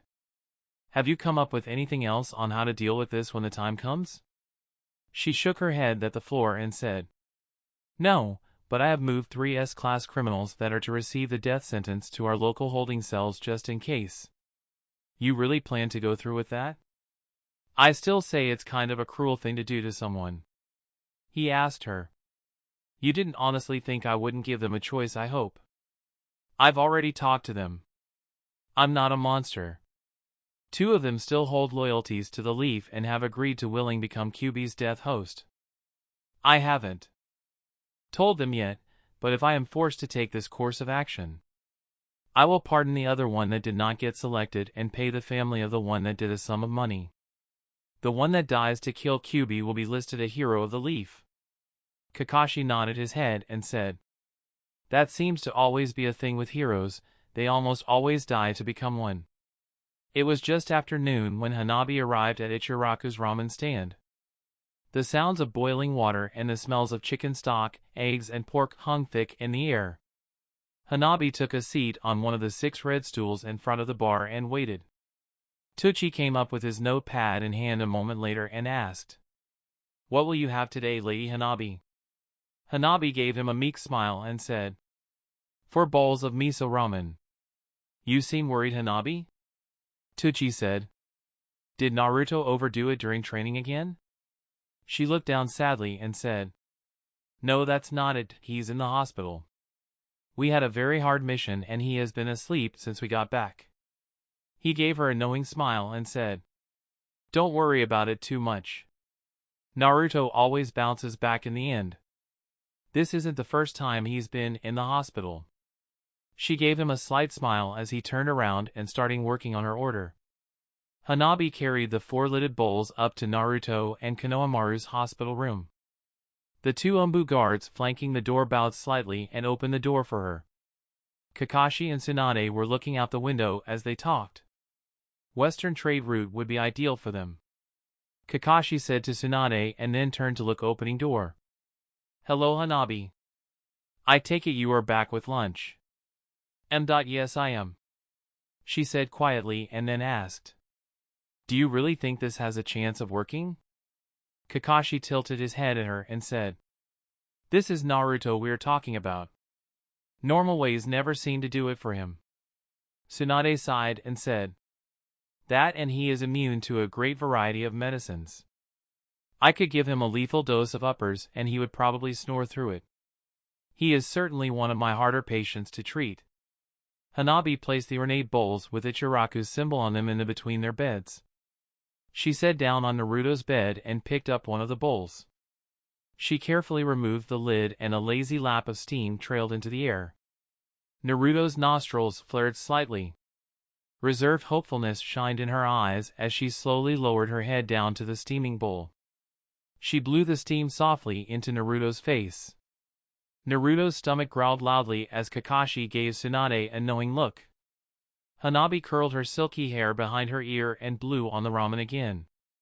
Hanabi suddenly fell onto the floor on her rear with a loud thud. She looked around in annoyance, wondering how she had managed to fall off the bed. All she could hear was high-speed slurping as she struggled to raise herself.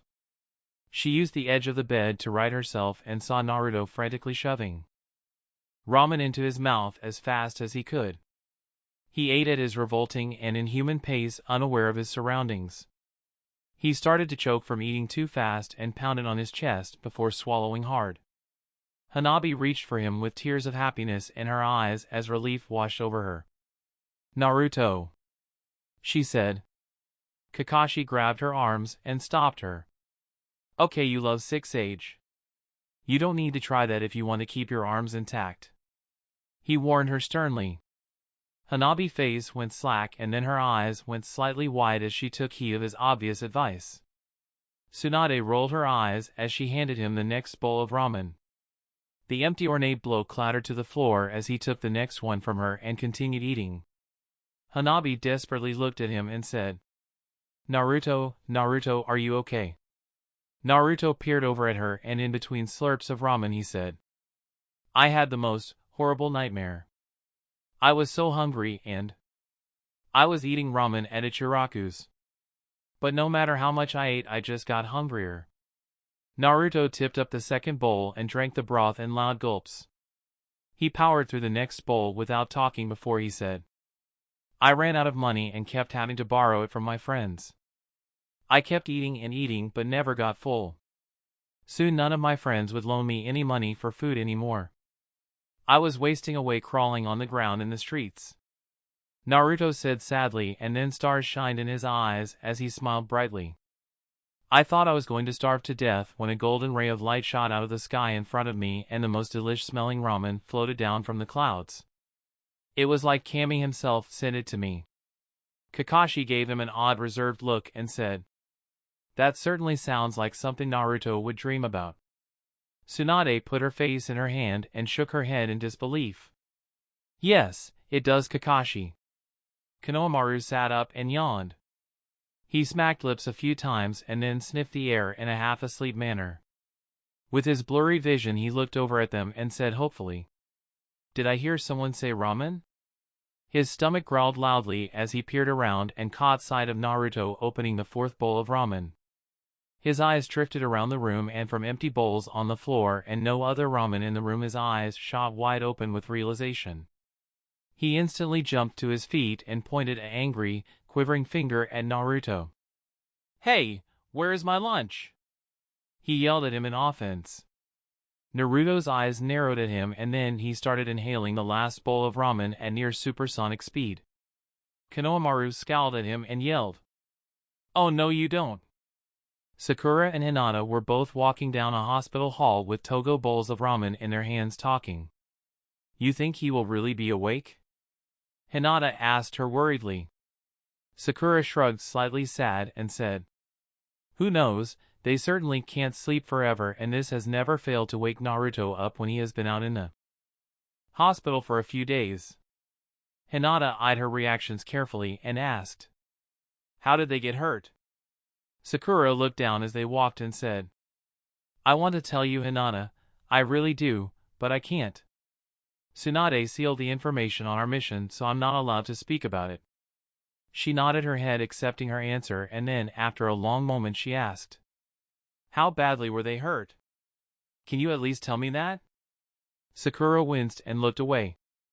"Well, I've seen Naruto in worse shape, but Konohamaru on the other hand." She trailed off. Hinata gave her a pleading look and desperately asked, "But Konohamaru on the other hand what?" He nearly d she started to say, but they suddenly heard a loud bang, then a clatter, then a bong as a bedpan rolled out into the hallway from a hospital room down the hall. Loud arguing could be heard emanating down the hall from the room. Sakura bit her lips together and swallowed hard, trying to force back her emotions. That sounds like Naruto and Konohamaru, Hinata said softly as they turned to look at each other. They quickened their pace until they reached the doorway of the room, flanked by two Umbu guards. Another loud bang sounded as they looked inside the room as one of the hospital beds fell over. Naruto had Konohamaru in a headlock that went around his face while Konohamaru was biting him like an angry dog. Hanabi was emotionally watching them with relief. Kakashi had already pulled out his Make-Out Paradise book and was reading away, completely ignoring what was going on in front of him. Tsunade had her fists clenched by her sides and her forehead vein was bulging dangerously. Konohamaru's muffled voice said through his biting, "Then hand it over. You're supposed to treat your student after a mission and I'm starving." Tsunade snapped and yelled at them. "Naruto, Konohamaru, stop this at once." They flinched slightly and then Naruto let Konohamaru go and they both turned to her. "We were worried you might never wake up, and when you do you both start acting like children over a bowl of ramen that Kakashi ate while you were fighting." Konohamaru looked at her like the world had ended. "What? You mean that it's already gone?" Konohamaru said with a river of tears flowing out of each of his eyes. Naruto's eyes narrowed at his sensei. "You two know better than to fight here. It's a hospital, not a training ground." She scolded them. Konohamaru and Naruto looked down apologetically and Konohamaru said, "Sorry, Miss Hokage." "Sorry, Tsunade-sama." Naruto said, "Good, now both of you get back in bed. I still need to examine you two now that you are awake," she said in a final tone as Hanabi rushed over to them. She wrapped an arm around each of their necks and crushed them together in a fierce hug. "I'm so glad, I was so worried," she said with tears in her eyes. Naruto and Konohamaru were choking for air and struggling to free themselves from her powerful grip to no avail. Tsunade shot Hanabi a stern look and said, "Hanabi, let them go. They are still injured. Thank Kami you two are alive." Hanabi said, oblivious to Tsunade's words. The Hokage sighed and went over to them. She forcibly removed Hanabi's arms from around Konohamaru and Naruto. Naruto and Konohamaru were leaning on their knees gasping for breath. Hinata and Sakura were awkwardly standing at the door with strained looks on their faces while holding Togo ramen. "Is this a bad time?" Hinata said in a reserved manner. Konohamaru and Naruto turned around and both of them smiled with stars in their eyes. "Ramen!" they both said, and then Tsunade bashed their heads together. They crumpled to the floor out cold as Tsunade turned to them. "No, I guess it isn't now that I've shut them up," she said in annoyance. An hour later Naruto groggily awoke and looked around the room.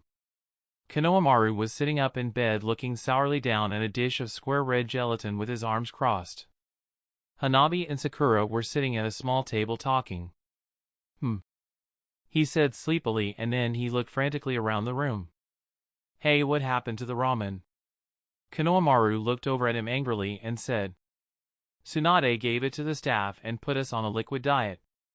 Hope you like cherry because this is all we get." He pointed to the dish in his lap. Naruto sighed as he fell back down on his pillow. "That figures.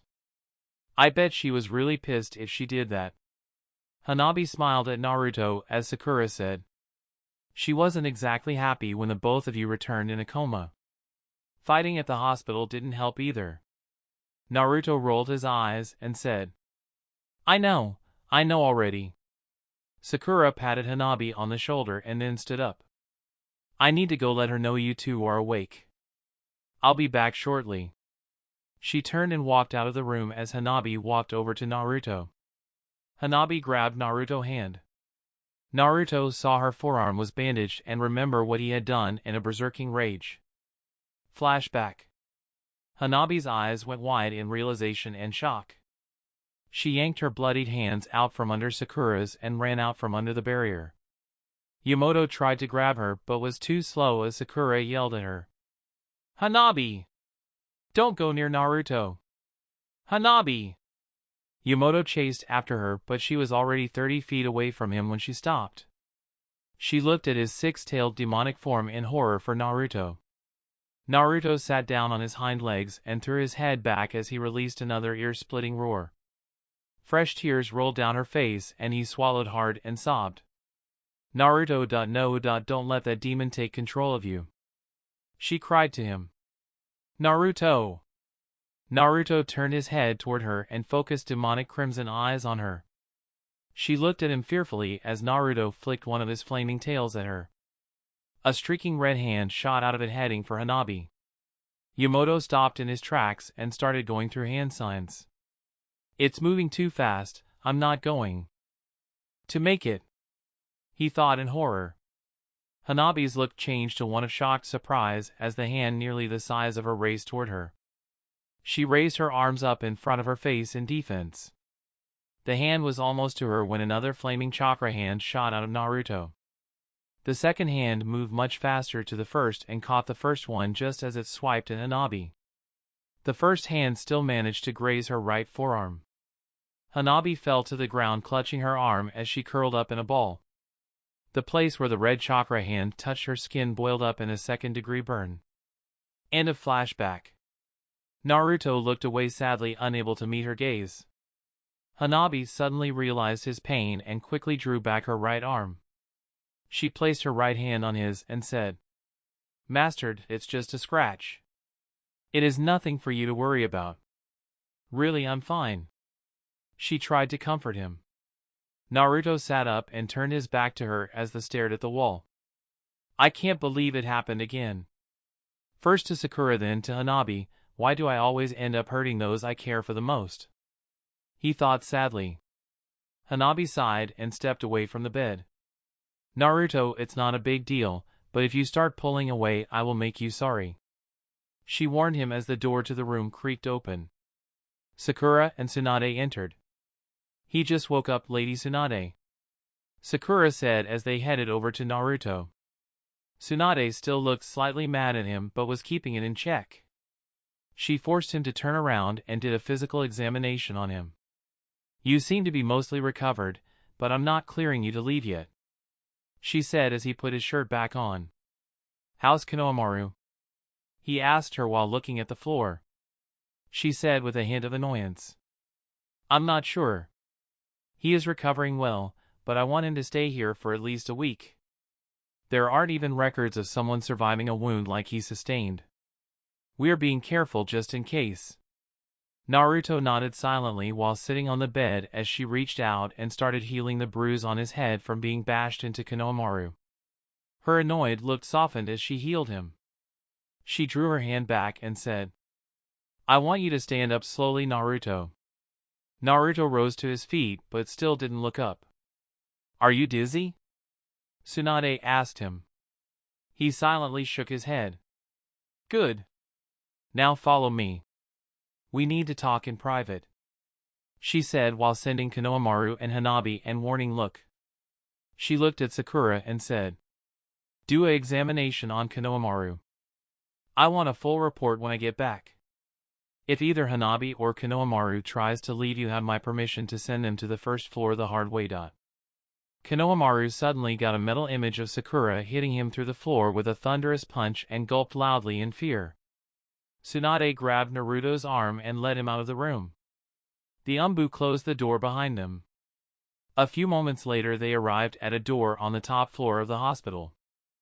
Tsunade took out a silver key and unlocked the door. Inside the small room was a bookshelf on both side walls crammed with messy scrolls and medical books. In the center of the room was a desk with more medical charts and scrolls scattered on it in disarray. There were two small chairs in front of it and a large black leather chair behind it. On the walls were various medical posters of the human circulatory system and digestive system. High on the back wall were 3 pictures. The first was Sakura, then was Tsunade, and the last picture was of Ino. At the bottom of each of the pictures was a shiny decorative plate with their medical titles. Tsunade held the door open and motioned Naruto with an open palm to take a seat. Naruto looked at the floor gloomily and sat down in one of the uncomfortable tan chairs. Tsunade closed the door with metallic click and put up a privacy seal. She took her seat behind the desk with a grave expression and asked, "I need you to debrief me on your mission. I need to know everything you can remember." Naruto raised his head and looked not at her but through her. He was silent for many moments as the memories surfaced in his mind of the events of their horrible encounter. He took in a slow deep breath and said, "After the first day of travel we broke camp near the northern border of the Land of Fire. I went over the intel with everyone that night and we decided to head for the western border of the Land of Waterfalls.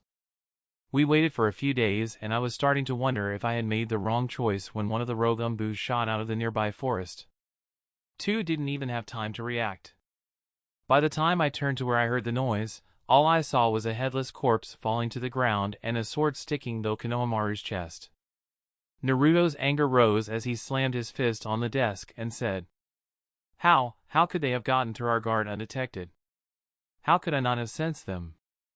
I'm a Toad Sage for crying out loud."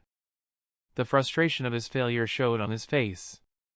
Kakashi was kneeling just behind the desk looking at the books in the shelf.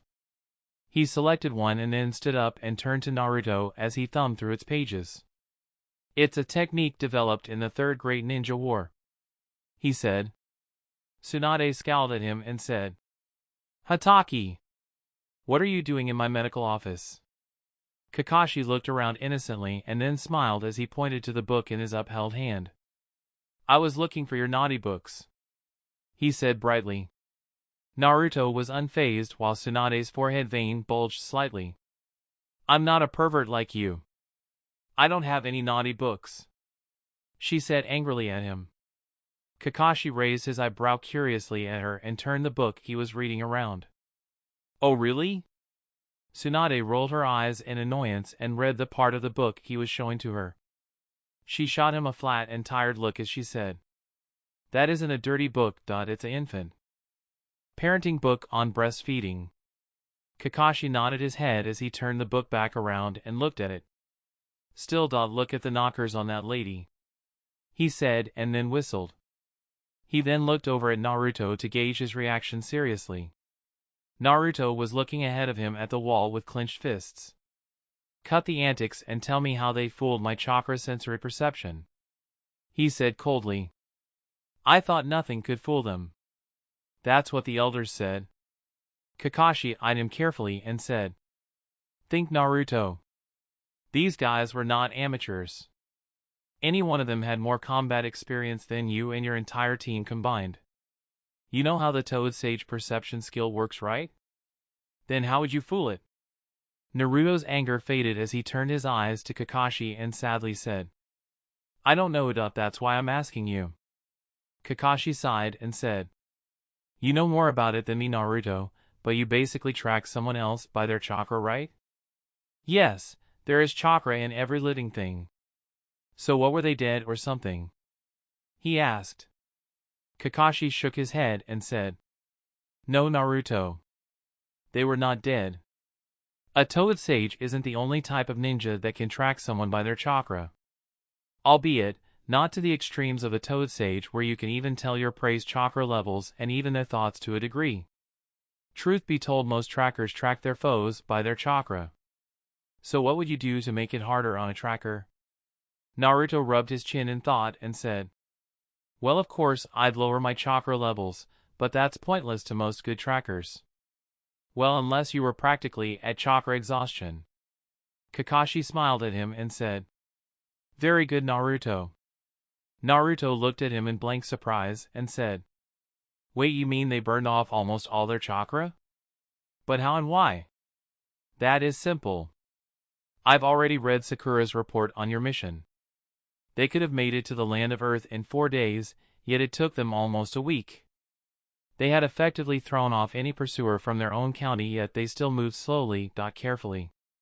Like a Umbu squad on a S-rank intel mission. They didn't rush to the border. They moved slowly and covered their tracks because they kept their chakra levels so low. While using this method makes you much harder to track, it also has a huge risk. Should you be confronted, you will not have the chakra you need to defend yourself. This explains why they all didn't attack." Rishi alone attacked as a silver horse. He said knowingly.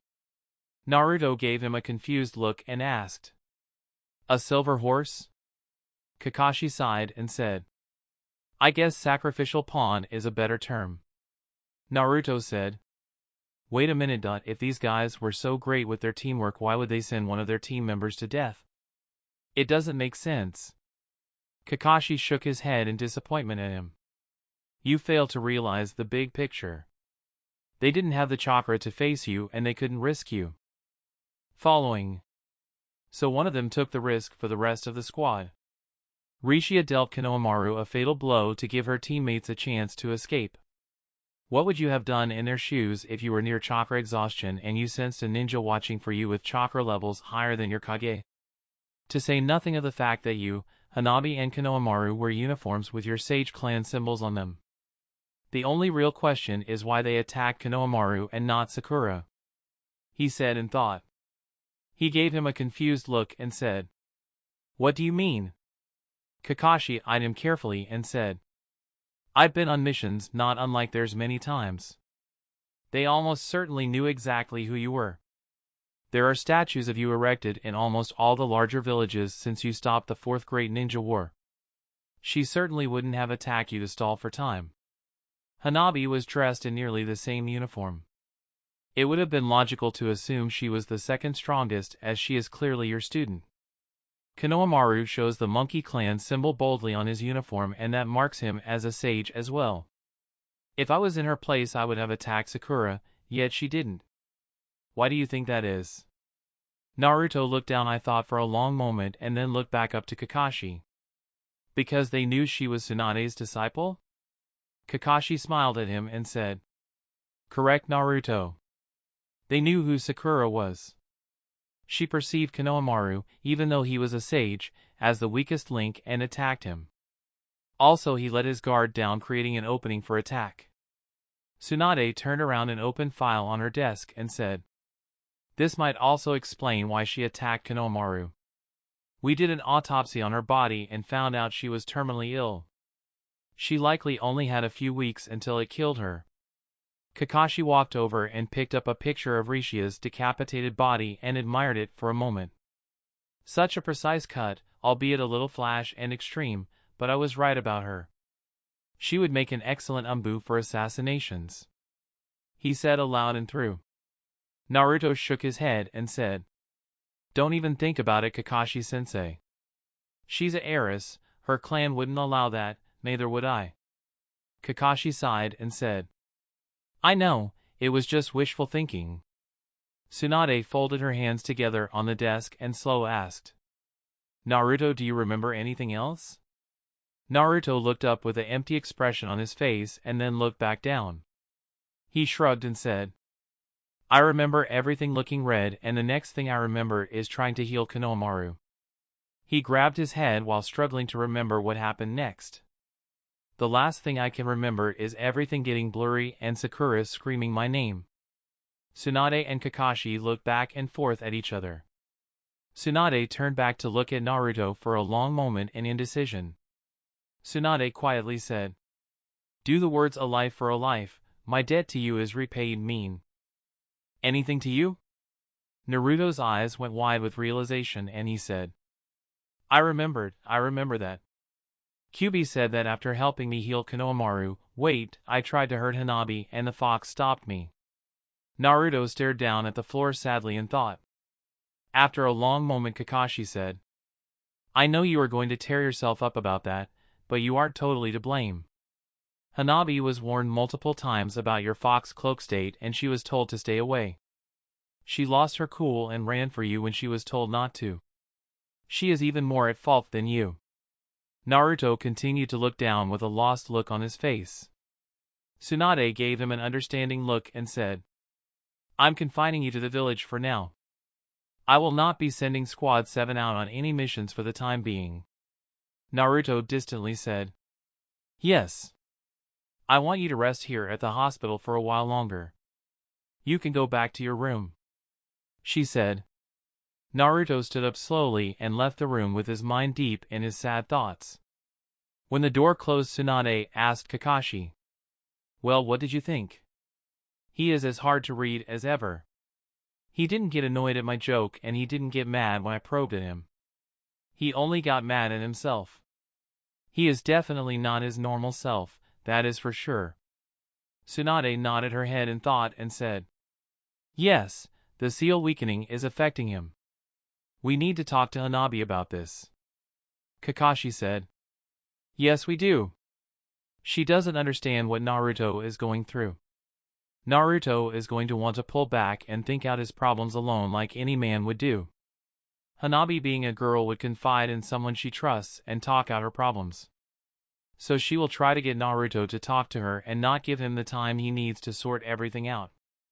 Tsunade gave him a tired look and said, That is not really what I was talking about, Hataki. I was referring to Hanabi trying to go to Naruto when he was in a Jinchuriki state. She's kind of hard-headed just like Sakura was. Sakura also had to learn to stay away from Naruto when he enters that state the hard way. I doubt she will ever do that again. Have you done a physic evaluation on her yet? Kakashi asked. Tsunade said, No, not yet. She has been too worried about Konohamaru and Naruto for that. I'm sure she wants to speak to them before her evaluation. There is no rush on that since they aren't going out on any mission anytime soon. Kakashi raised an eyebrow at her and asked, Any news from the wreckage? Tsunade nodded her head and said, Yes, it arrived this morning. He was sorry that we didn't recover the scroll, but he considered the mission to be a success. He agreed to pay the full amount, but I'm sending part of the money back. They only completed half of the mission, so I'm only accepting half the money as payment. 7 million yen, that is a lot of money. Naruto's cut alone would be 2 million if you use the standard pay scale. He could retire on that, not that he ever would. I wonder what he will do with it though. Kakashi said in thought. He'll do what he always does with money.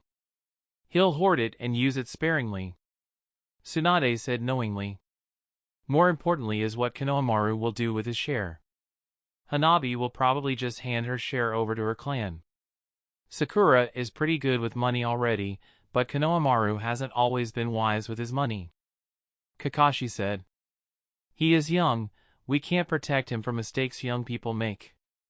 Tsunade's look became serious and said, There is something else we need to discuss. Kakashi nodded at her knowingly and said, Naruto's relationship with the nine-tailed fox. What do you think about it? She asked. I think he's on much better terms with the fox than we thought. He said. Tsunade looked at the door for a long moment in thought before she said to herself, Naruto, just what are you up to? It was nearly dusk when there was a knock on the door. Konohamaru was snoring in his hospital bed while Hanabi sat at the table reading a scroll. Naruto was sitting up in his bed with a scroll in his lap staring at it with distant eyes. Naruto never moved as Hanabi went to answer the door. Yes? She said through the door. Lady Hinata is here to see you all. The Umbu guard said. Hanabi looked over at Naruto's blank face, then to Konohamaru's sleeping backside. She turned back to the door and said, Send her in. The door creaked open and Hanabi said respectfully, Hello, sister. Hello, Hanabi. I came to check up on everyone, she said as Hanabi motioned her over to the table with 2 chairs in the far corner of the room. They sat down as Hinata looked over at the 2 beds. Father sent me to make sure you were doing well. He was very worried about you when you left, Hinata said. Hanabi gave her a knowing smile and said, I'm sure that's not the only reason you came here. Hinata tried to cover her smile with her hand shyly and said, I didn't say it was my only reason. How is he? Hanabi rolled her eyes and sighed. He's been as annoying as ever. He has been complaining since he woke up that he's bored. He just went to sleep an hour ago. Hinata laughed softly and then said, You seem to be thankful for the quiet time.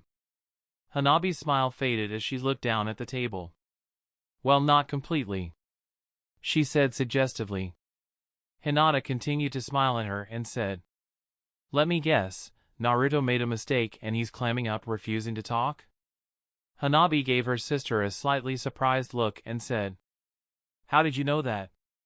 "Because it's Naruto. I watched him since we were kids. I know how he reacts to mistakes. Don't worry about it too much. Just give him time and he'll be back to his old self in no time," she said kindly. "I guess I forgot that you stalked him most of your life. It's no wonder you know that, now that I think about it," she said with a knowing smile. Hinata's eyes narrowed at her. "I watched him, not stalked him," she said firmly.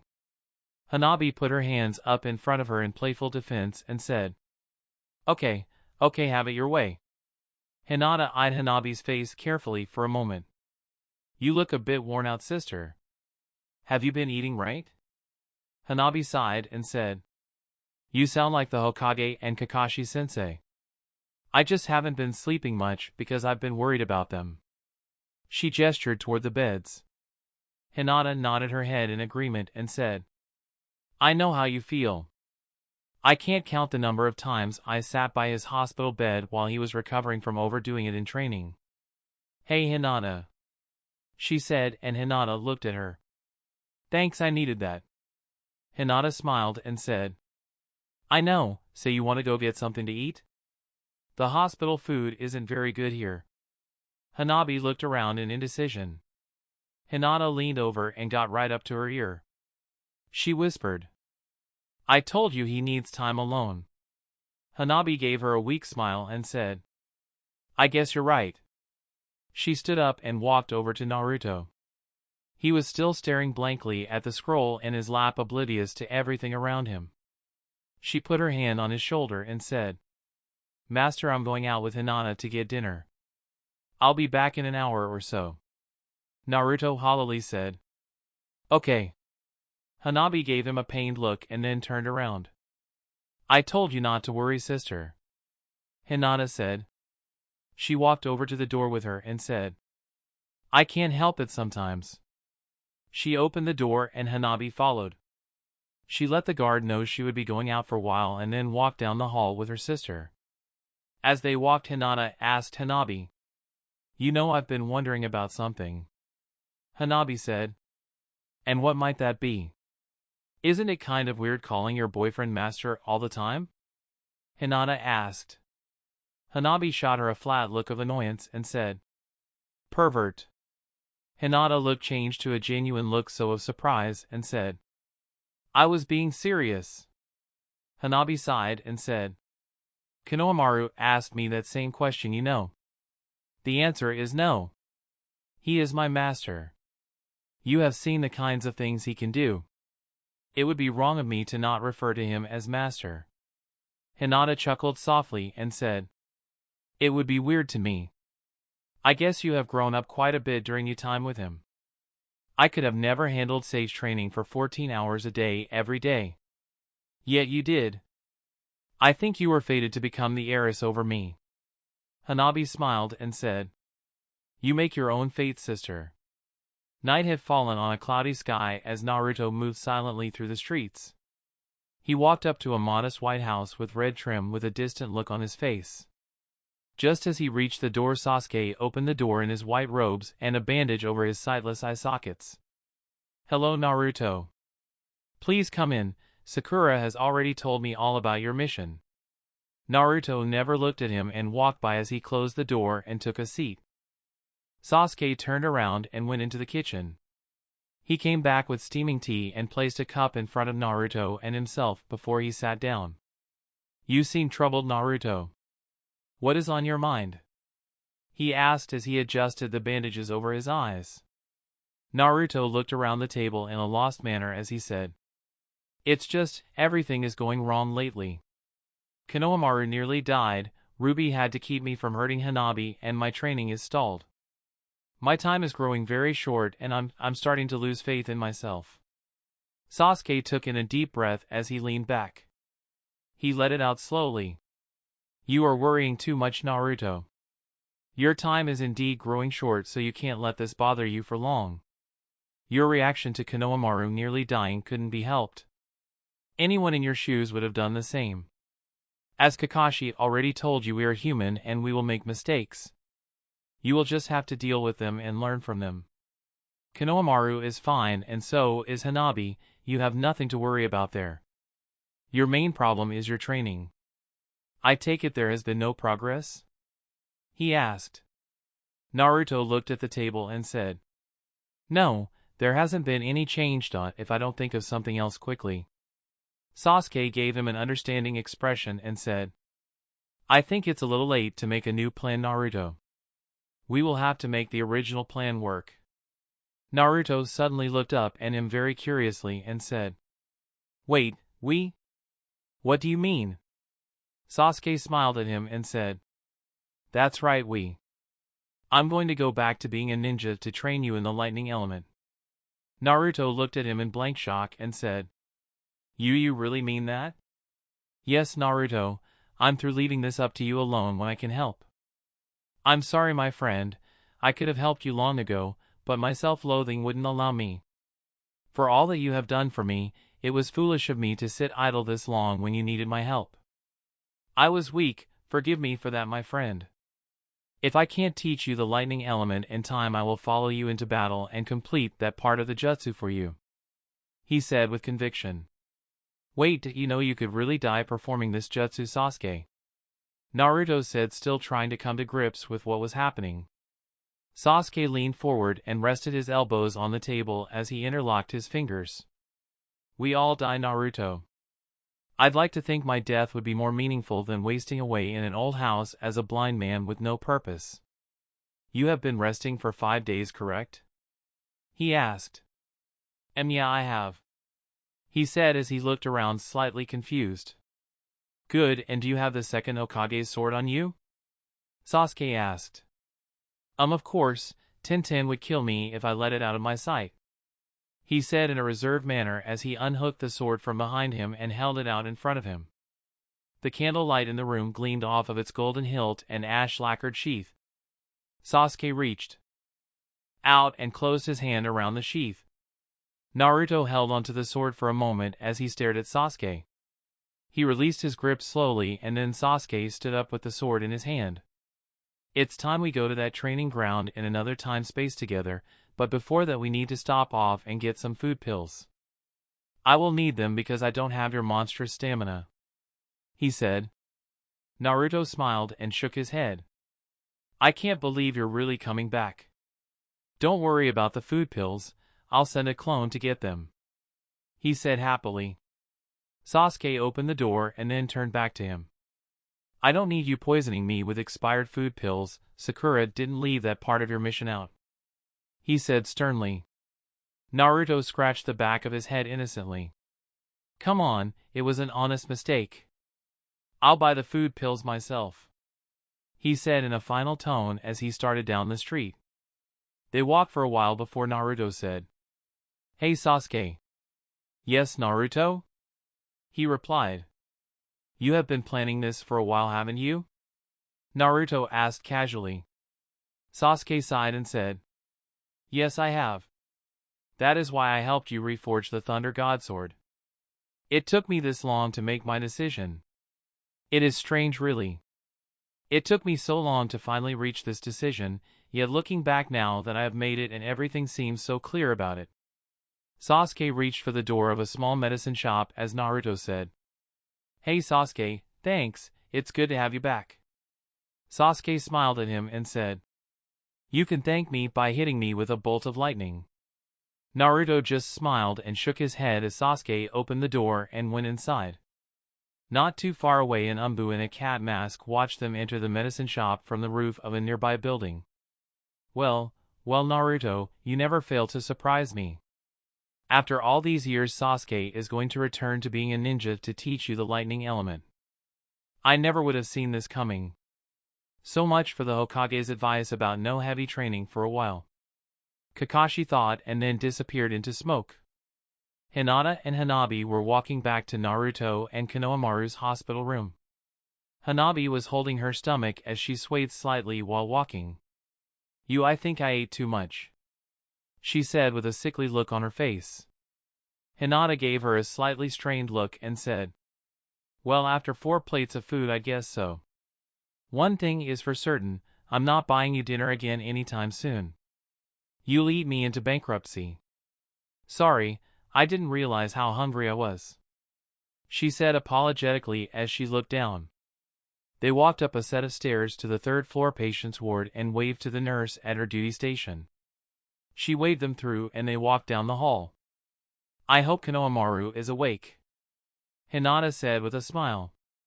Hanabi suddenly looked around seriously.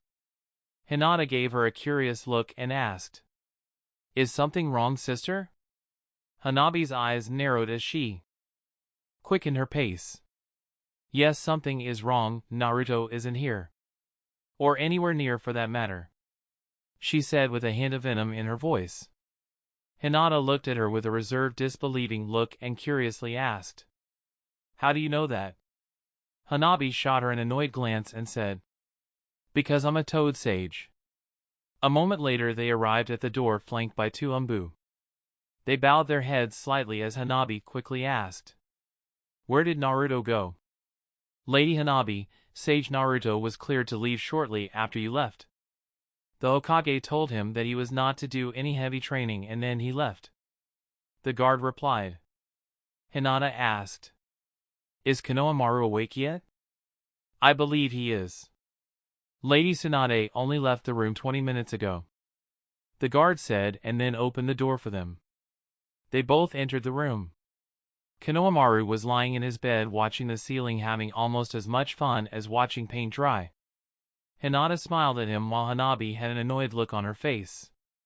"Konohamaru," Hanabi said loudly and sternly. He jumped at the sound of her voice. "Where did Naruto go?" she asked angrily. Konohamaru shook his head while holding his hands up and shrugging. "I don't know, I'm not his babysitter. He got cleared to leave an hour ago, the lucky bastard. Now I'm stuck here all alone to be bored out of my mind," he said bitterly. Hinata moved in between Hanabi and Konohamaru. She held up her hand to stop Hanabi. "Enough, Hanabi. Don't shout at Konohamaru. We are in a hospital after all, and I told you he would need time. It will take much longer than an hour for him. Please understand he needs more time to sort this out," she said firmly. "That's not it, Hinata. I can barely feel his presence at all," Hanabi said, slight worried. "So? Your toad sage senses can't possibly cover the whole village," she said calmly but sharply. Hanabi shook her head and said, "You do not understand, sister, it has nothing to do with my sage chakra." Hinata gave her a sarcastic and disbelieving look as she crossed her arms. "What, are you going to tell me you have some strange superpower to always know where Naruto is?" she bluntly stated and then threw her head back and laughed. "Ha, that's rich," she said as Konohamaru and Hanabi stole a nervous glance at each other. Hinata caught the exchange and stopped in mid-laugh. Her amused look faded into a shocked look of curiosity as she peered at Hanabi. "Wait, do you really have a power like that?" she asked intently. Hanabi looked down with a pained expression and wrung her hands together in indecision. Konohamaru looked over at her and seriously yet softly said, "I don't think you should tell her." Hinata looked over at him in offense, then back to Hanabi intently and said, "What? He doesn't think you should tell me what?" The door creaked open and Sakura stepped into the room. "You guys should really put up a privacy seal if you are going to talk about these kinds of things," she said quietly as she closed the door and put a seal on it. Hinata looked over at Sakura. "Sakura, do you know what they are talking about?" she asked, desperate for answers. Sakura folded her hands behind her back and leaned against the door. After a long moment she solemnly nodded her head. "Yes, I know what they're talking about, but I can't tell you that it's their secret, not mine," she said hollowly while looking at the floor. Hinata looked at her sister with a worried, desperate and questioning expression as she grabbed her shoulder and stared directly into her eyes. Hanabi's pained expression only worsened as tears started forming at the rims of her eyes while she looked away from her sister.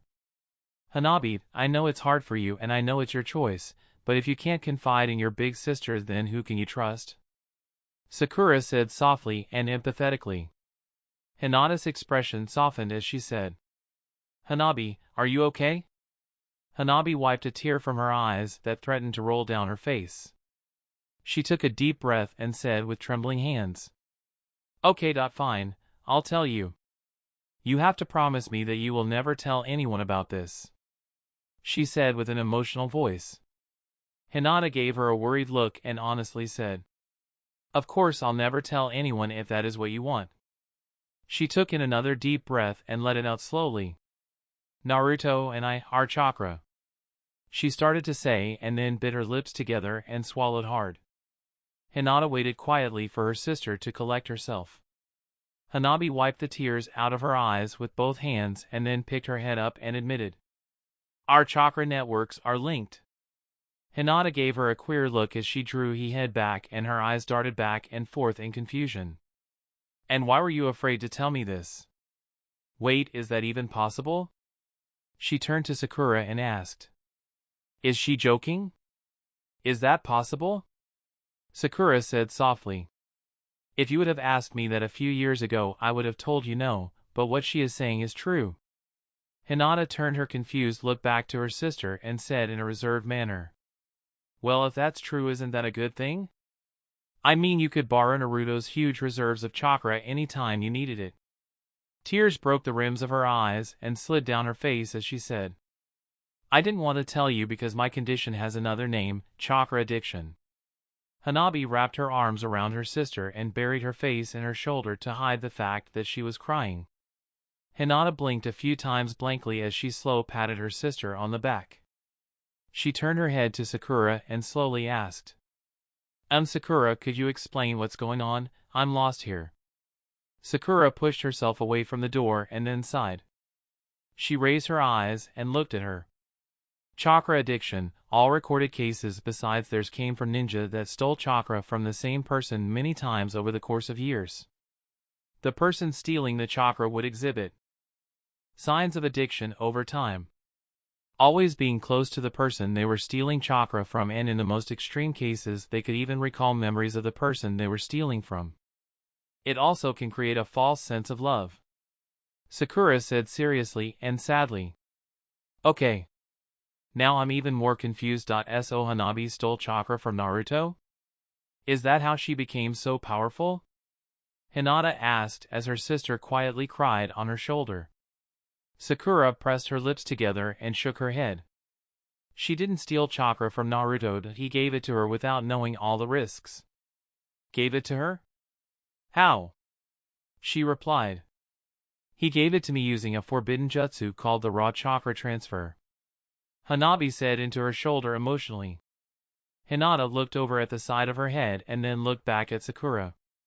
She nodded at her and said, The raw heartstring chakra transfer. A forbidden medical jutsu even Tsunade wouldn't use.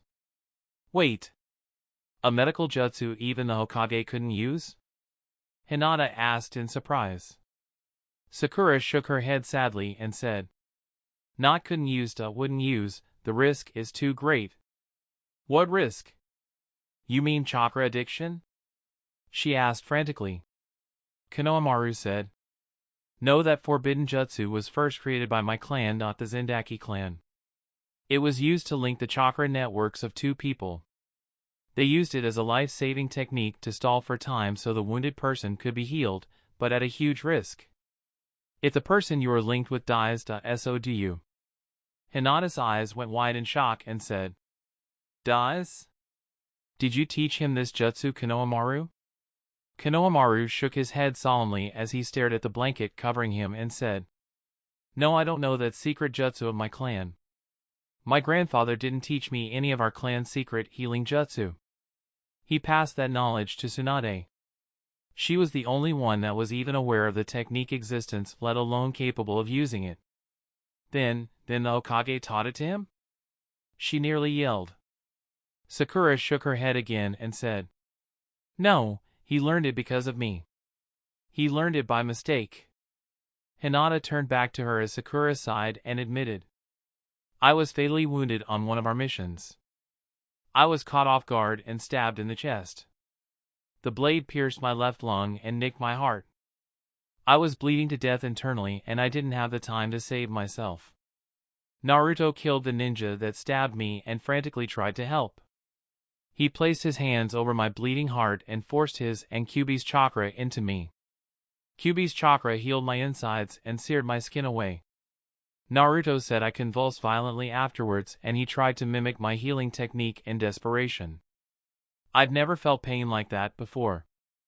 I wanted to die and kept waiting for it, but it never came. Naruto didn't understand the complex nature of how to turn normal chakra into healing chakra. No one could without medical training. He kept forcing his chakra into my heartstring. Chakra line unknowingly. The pain became too great for me to wait for death any longer. I struggled to raise my hand and heal myself. Naruto kept forcing his chakra into me for what seemed like forever. When the pain became bearable again, he collapsed out of chakra exhaustion. He didn't know that he had stumbled onto one of the most secret and forbidden medical jutsu ever created until he explained what he had done to save my life to Tsunade. The Hokage got very angry at him and explained what he had done. She told him of the risk of the jutsu he had used and even gave him the name of it. Naruto, in his idiocy, used it on Hanabi. You can see the results for yourself. The youngest sage before Naruto was the third Hokage at the age of 23. Naruto shattered his record when he became a sage at the age of 16 and a great sage at the age of 18. Now Naruto has combined two forbidden jutsus and broken his own record. Hanabi is a sage at the age of 15, but every jutsu is a double-edged sword. They are paying the price of the jutsu even now. Sakura finished slowly. Hinata wrapped her arms around her sister as she felt her tears soaking through her uniform. Hanabi. My sister, tell me what the price is that you paid for these powers you have gained? She said tenderly as her sister cried on her. It took Hanabi many moments trying to quiet herself enough to speak. When she did, she pushed herself away and said, I feel lonely in a crowded room when he isn't around. When he is not near me, everything seems dim and faded. I get anxious and nervous when he isn't close to me.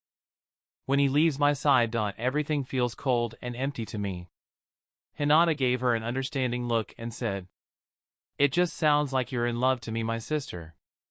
Sakura looked at them and said, No, it's more than that, Hinata. It's like she said before Hanabi cut her off.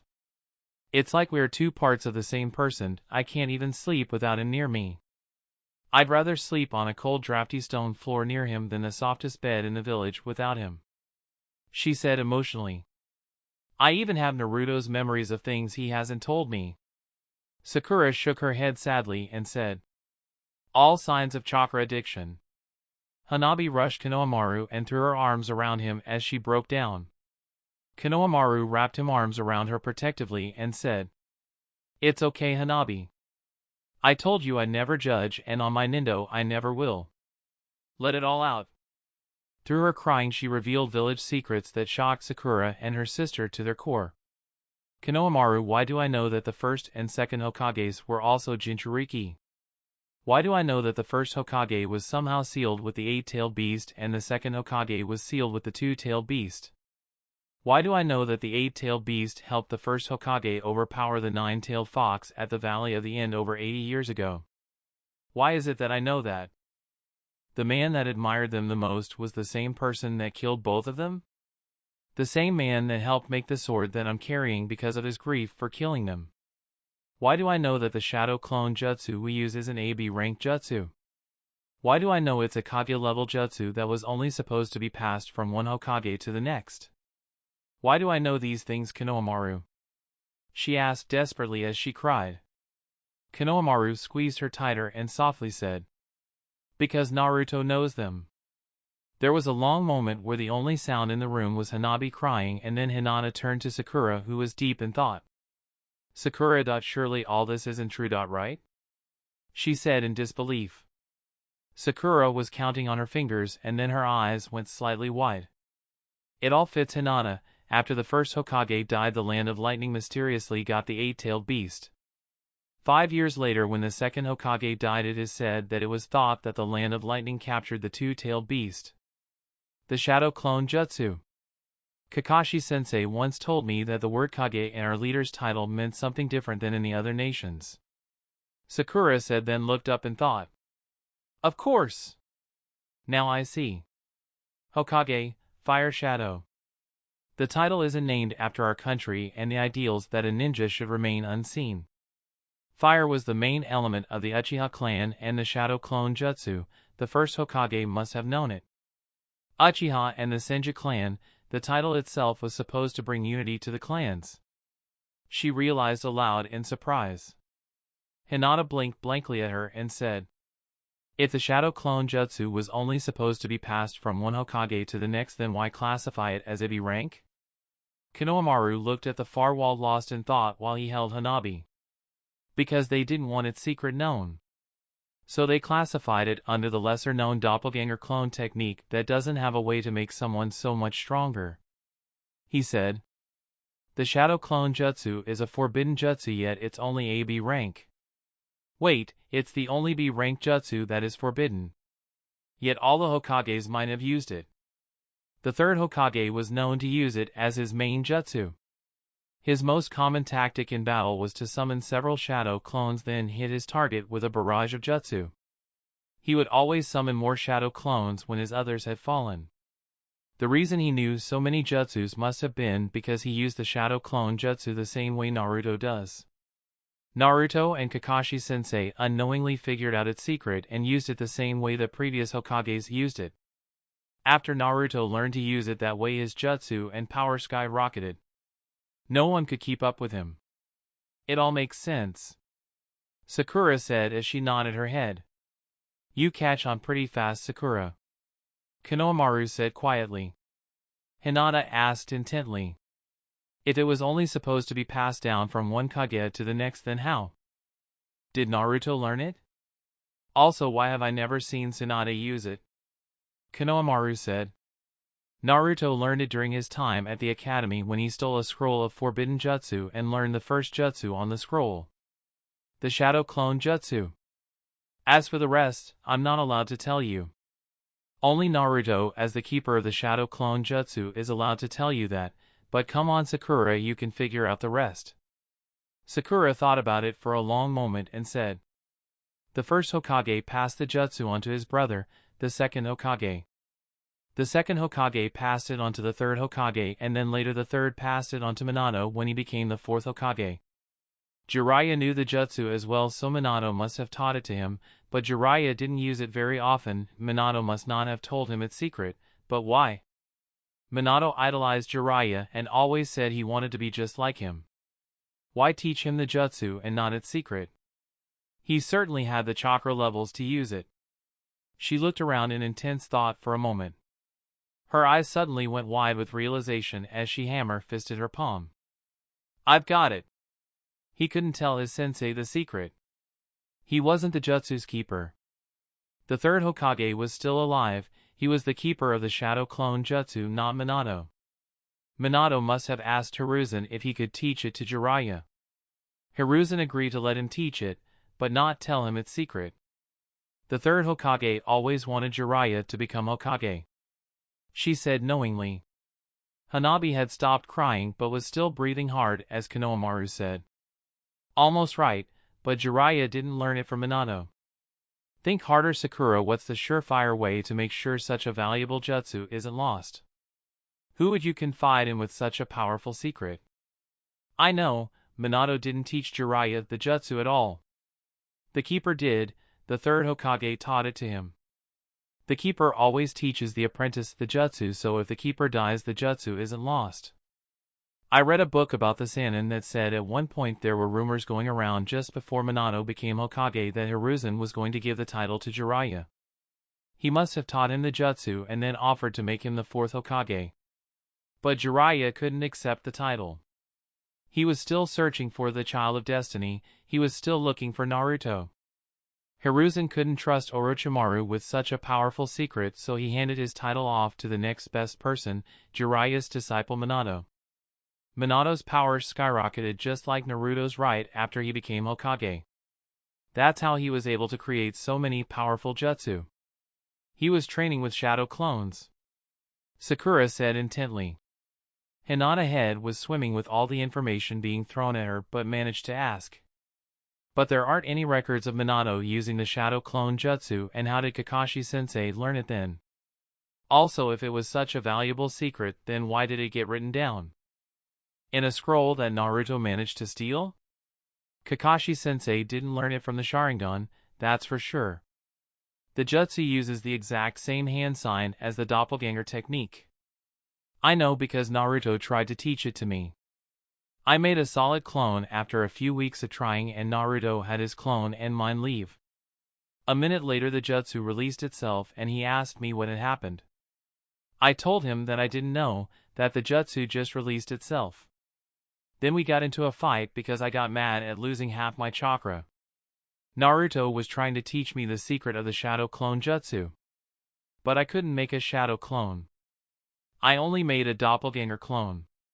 Minato had to know the shadow clone jutsu because Kakashi-sensei told Naruto that he did.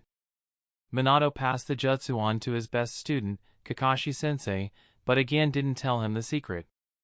Hiruzen hid the jutsu in plain sight. He used it all the time as his signature jutsu. Anyone that tried to copy it, even with the Sharingan, would only make doppelganger clone like I did. Minato must have been much more careful and didn't want others to know he knew the jutsu. He made his own Hokage training ground to train with it in secret, the same training ground Naruto is probably using to train with it.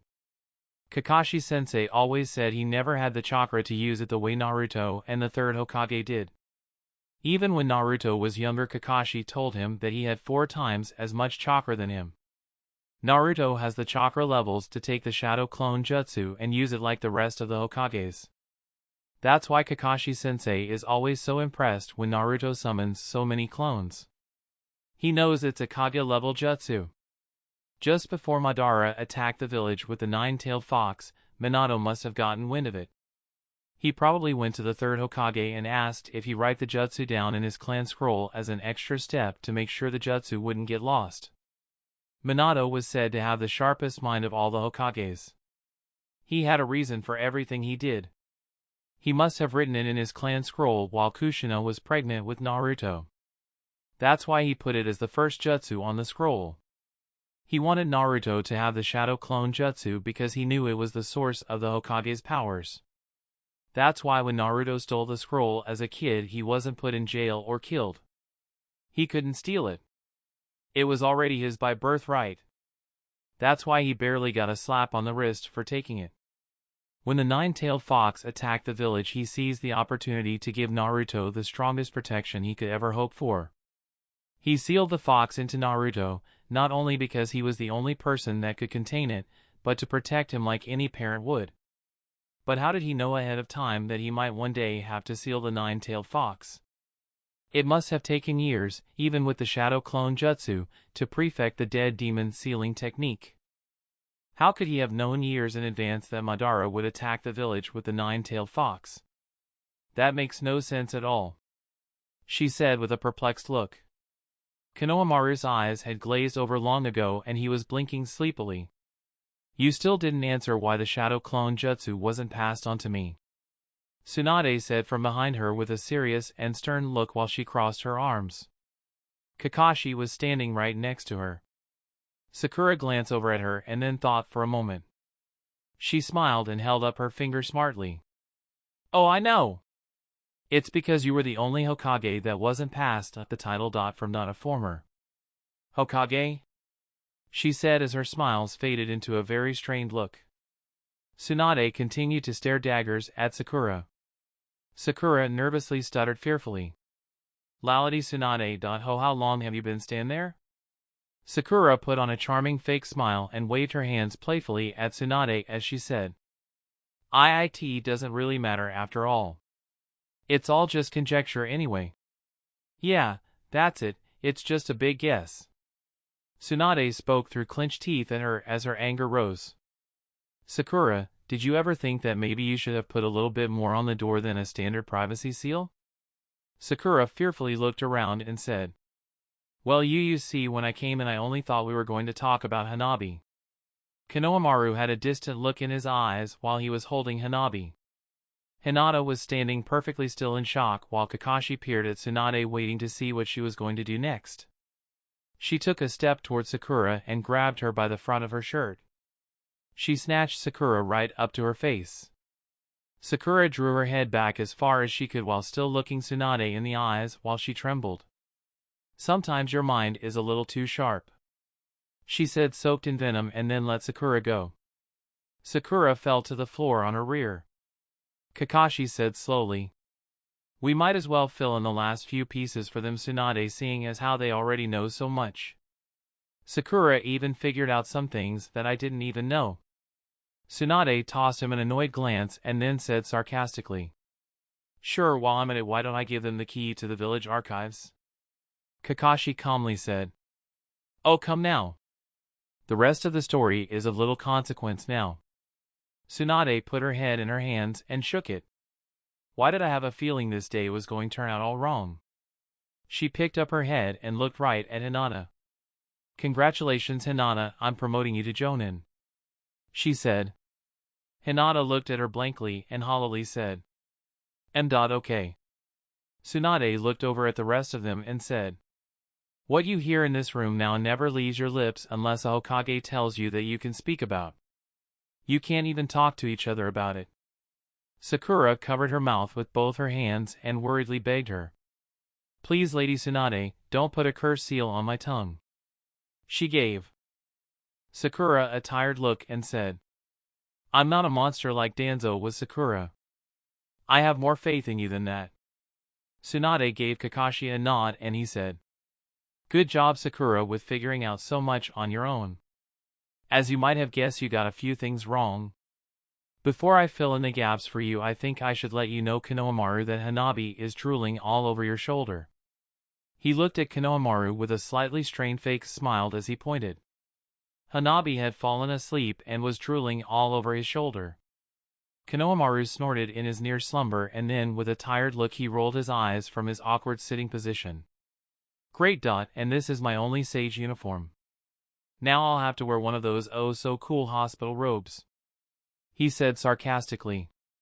Kakashi turned back to Sakura and said, "You are correct about who taught who the Shadow Clone Jutsu. But you failed to understand something about its secret. The secret was never taught until I figured it out and handed it Naruto on a silver platter. If I knew then what I know now, I might not have told him so easily." Sakura gave him a confused look and said, "Why was it never taught before you taught it?" Kakashi looked over to Konohamaru and said, "Naruto taught you the Rasengan. How did he teach it to you? Did he baby-step you through every part and constantly tell you what you were doing wrong?" Konohamaru shook his sleepy head and said, "No. He told me the basics and then showed me what the correct result looked like through each part of the training process." Kakashi smiled and said, "Exactly." Sakura gave him a confused look and said, "But what does that have to do with the Shadow Clone Jutsu?" "Well, you need to understand the Hokage's teaching methods here, not so much the jutsu. Knowledge given is soon forgotten. Knowledge earned is forever cherished." These words are told to every Jonin instructor since the start of the village. A great ninja needs to learn to create his own jutsu by building on previous jutsus. If you are taught everything, then you never learn to think for yourself. A good teacher gives his student the tools they need and lets them figure it out on their own.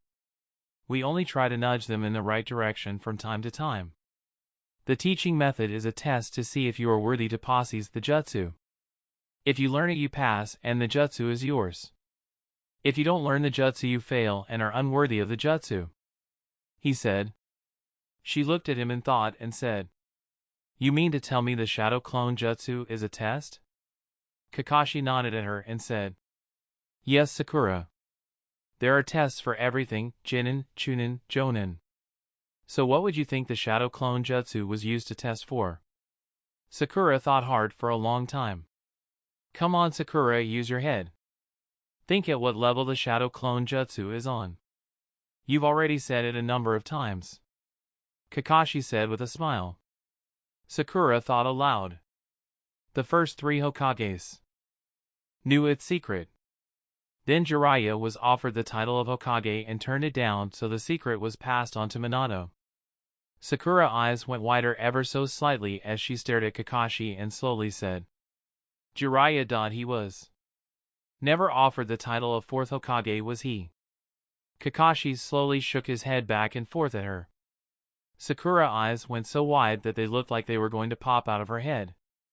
She collapsed onto her knees as she held her trembling hands in front of her from shock. Hinata's blank look changed to one of concern as she thought, I'd never seen her fall apart like that. Just what did she learn that would put her beside herself like that? Konohamaru quickly set Hanabi down on the bed and went over to Sakura with worry and curiosity in his eyes. He kneeled down to her and said, Sakura? He shook her shoulder and said, Sakura-kanda, what is it? She kept staring at Kakashi and hollowly said, It is a test, it's the test.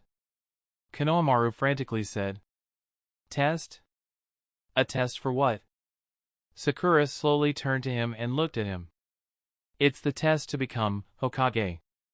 Kakashi smiled at her and said, Correct.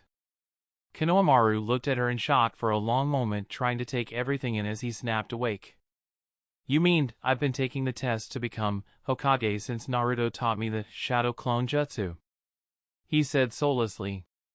Kakashi said, In the way the Hokages were supposed to be chosen by our founding fathers, you are correct. Konohamaru's eyes went wide and he said, Wait, does that mean Kakashi-sensei is the rightful fifth Hokage? Kakashi gave him a strained look as he waved his open palms out in front of himself. Wait. Don't get ahead of yourself, he said quickly with a worried look. Sakura looked from him to Konohamaru and said, Yes and no, but Tsunade is the rightful Hokage because the High Council changed the way a Hokage was selected. They didn't know about the test at all. That's why the third Hokage never selected another successor. There is always supposed to be only a master and at most 2 apprentices. He couldn't select another successor because one Minato's successor was still taking the test and Jiraiya had already failed. He had to wait on Kakashi to figure it out or pass away before he could select another to test. That's why he died before naming the next Hokage, because both of Minato's successors were still alive. Konohamaru gave her a confused look and said, Wait, both of them, who was the other? Sakura gave him a very annoyed look and yelled at him, Naruto, you moron! Konohamaru went rigid and fell over backwards. Sakura huffed a few times as Konohamaru sat up while rubbing his ringing ears and quietly said, Say it, don't spray it. Minato left the scroll to Naruto with the Shadow Clone Jutsu on it, making Naruto one of Minato's 2 successors. She said in exasperation. Tsunade and Kakashi-sensei were looking back and forth at each other, slightly confused as Konohamaru kept staring at both of them. Konohamaru quickly turned to Sakura and said, Okay, you lost me, then who is the rightful Hokage according to how the village was set up? That's slightly open for debate on whether the council had the right to appoint Tsunade as Hokage. If they weren't, then Tsunade is a steward Hokage. A steward waiting for the rightful person to take the title. She would have to wait to see whether Naruto or Kakashi-sensei figured out the secret of the Shadow Clone Jutsu and then appoint one of them as the true Hokage. There would be a problem figuring out who is the Hokage according to the old test, but it's already been settled. When Kakashi-sensei figured out the secret of the Jutsu, he became the rightful Hokage. However, he didn't serve for Hokage for very long. When Tsunade was in a coma, the council appointed Danzo as the Hokage. They were not allowed to do that as Kakashi had already passed the test. Danzo died and Kakashi took his place as the true 5th Hokage. He handed the title back after she woke up without choosing any successors. This made Tsunade a true Hokage whether in the old laws or the new ones the council set up. Tsunade didn't know the Shadow Clone Jutsu or its secret. In the old way they picked a Hokage, she couldn't appoint a successor in a normal way. She did, however, have the power to name anyone who had passed the test of the Shadow Clone Jutsu as its keeper. The moment she named Naruto as the keeper of the Shadow Clone Jutsu, he became the next Hokage in waiting. He knowingly picked Konohamaru as his successor to the title and unknowingly started the test on him at the age 12. Naruto unknowingly handed you the answer to the test the same way Kakashi did for him because he didn't know about it. She told him. Wait.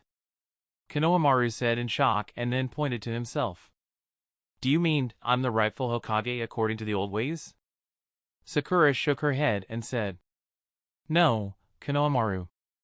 There is one requirement according to the old ways that everyone knows. You have to be the strongest in the village. Naruto refuses to come to blows with Tsunade to prove that he is the stronger one in battle. This makes it clear. The rightful Hokage is Tsunade in the old ways and the new ones. She already put Naruto on the list of her successors. Whether they know it or not, they all follow the old ways. Naruto is destined to be our next Hokage, she said intently. Tsunade smirked at Kakashi. That's too bad. I almost thought she was going to give me another excuse to push it off on you. Kakashi smiled at Tsunade and then turned to Sakura. There is only one problem with your theory, Sakura, he said smartly. Sakura turned and gave him a questioning look. When I gave him the answer unknowingly, I effectively flunked him. He didn't figure it out for himself, which breaks the line making the old way of selecting a Hokage null and void, he said with a smile. Sakura gave him a confused look and said, So Naruto wasn't destined to be Hokage? Then why did Minato leave Naruto the scroll? Kakashi kept smiling at her and said, Good, now you're back on track. Now let's get back to how Minato knew to create the seal. You know how Minato died, but do you know how Kushina died? Sakura blinked blankly at him and said, Naruto told me she died during Minato's fight with the nine-tailed fox. He said the hospital collapsed onto her. Kakashi looked at her intently and said, And where did come by this information? Sakura scratched her head in confusion and said, From his father's journal. Kakashi nodded his head and raised an eyebrow at her. Do you ever find anything odd about that? She looked at him and thought for a moment and then said, Wait, yeah, that is odd. How could he write about how he and his wife died if he was still alive? Kakashi smiled and said, There you go. Naruto wasn't always the brightest fellow. The last day's writings in the journal were not even in Minato's handwriting.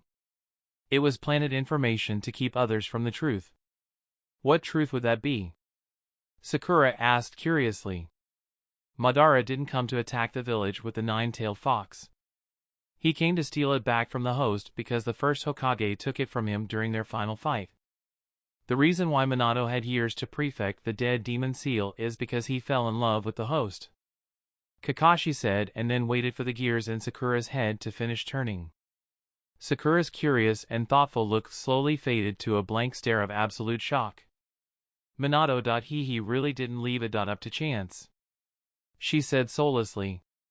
Konohamaru stared at her intently and then asked, Come already! He didn't leave it up to chance? Kakashi said quietly. Much better than your conspiracy theory on who the Hokage should be, huh? Konohamaru shook Sakura impatiently as he said, Come on, tell me already. Sakura never took her blank stare off of Kakashi's face as she said, He created the perfect storm. Kakashi leaned over her and grabbed Konohamaru's forearm to stop him from shaking Sakura. Kakashi got right up to her face and smiled knowingly as he said, Correct. Konohamaru stood up in annoyance and yelled, Perfect storm? What the heck is that supposed to mean? Will someone just tell me already? That's it for this video. I hope you all enjoyed the video. Don't forget to like the video, subscribe to the channel, and follow me on my other social media accounts. Anime God here, and I'm signing off.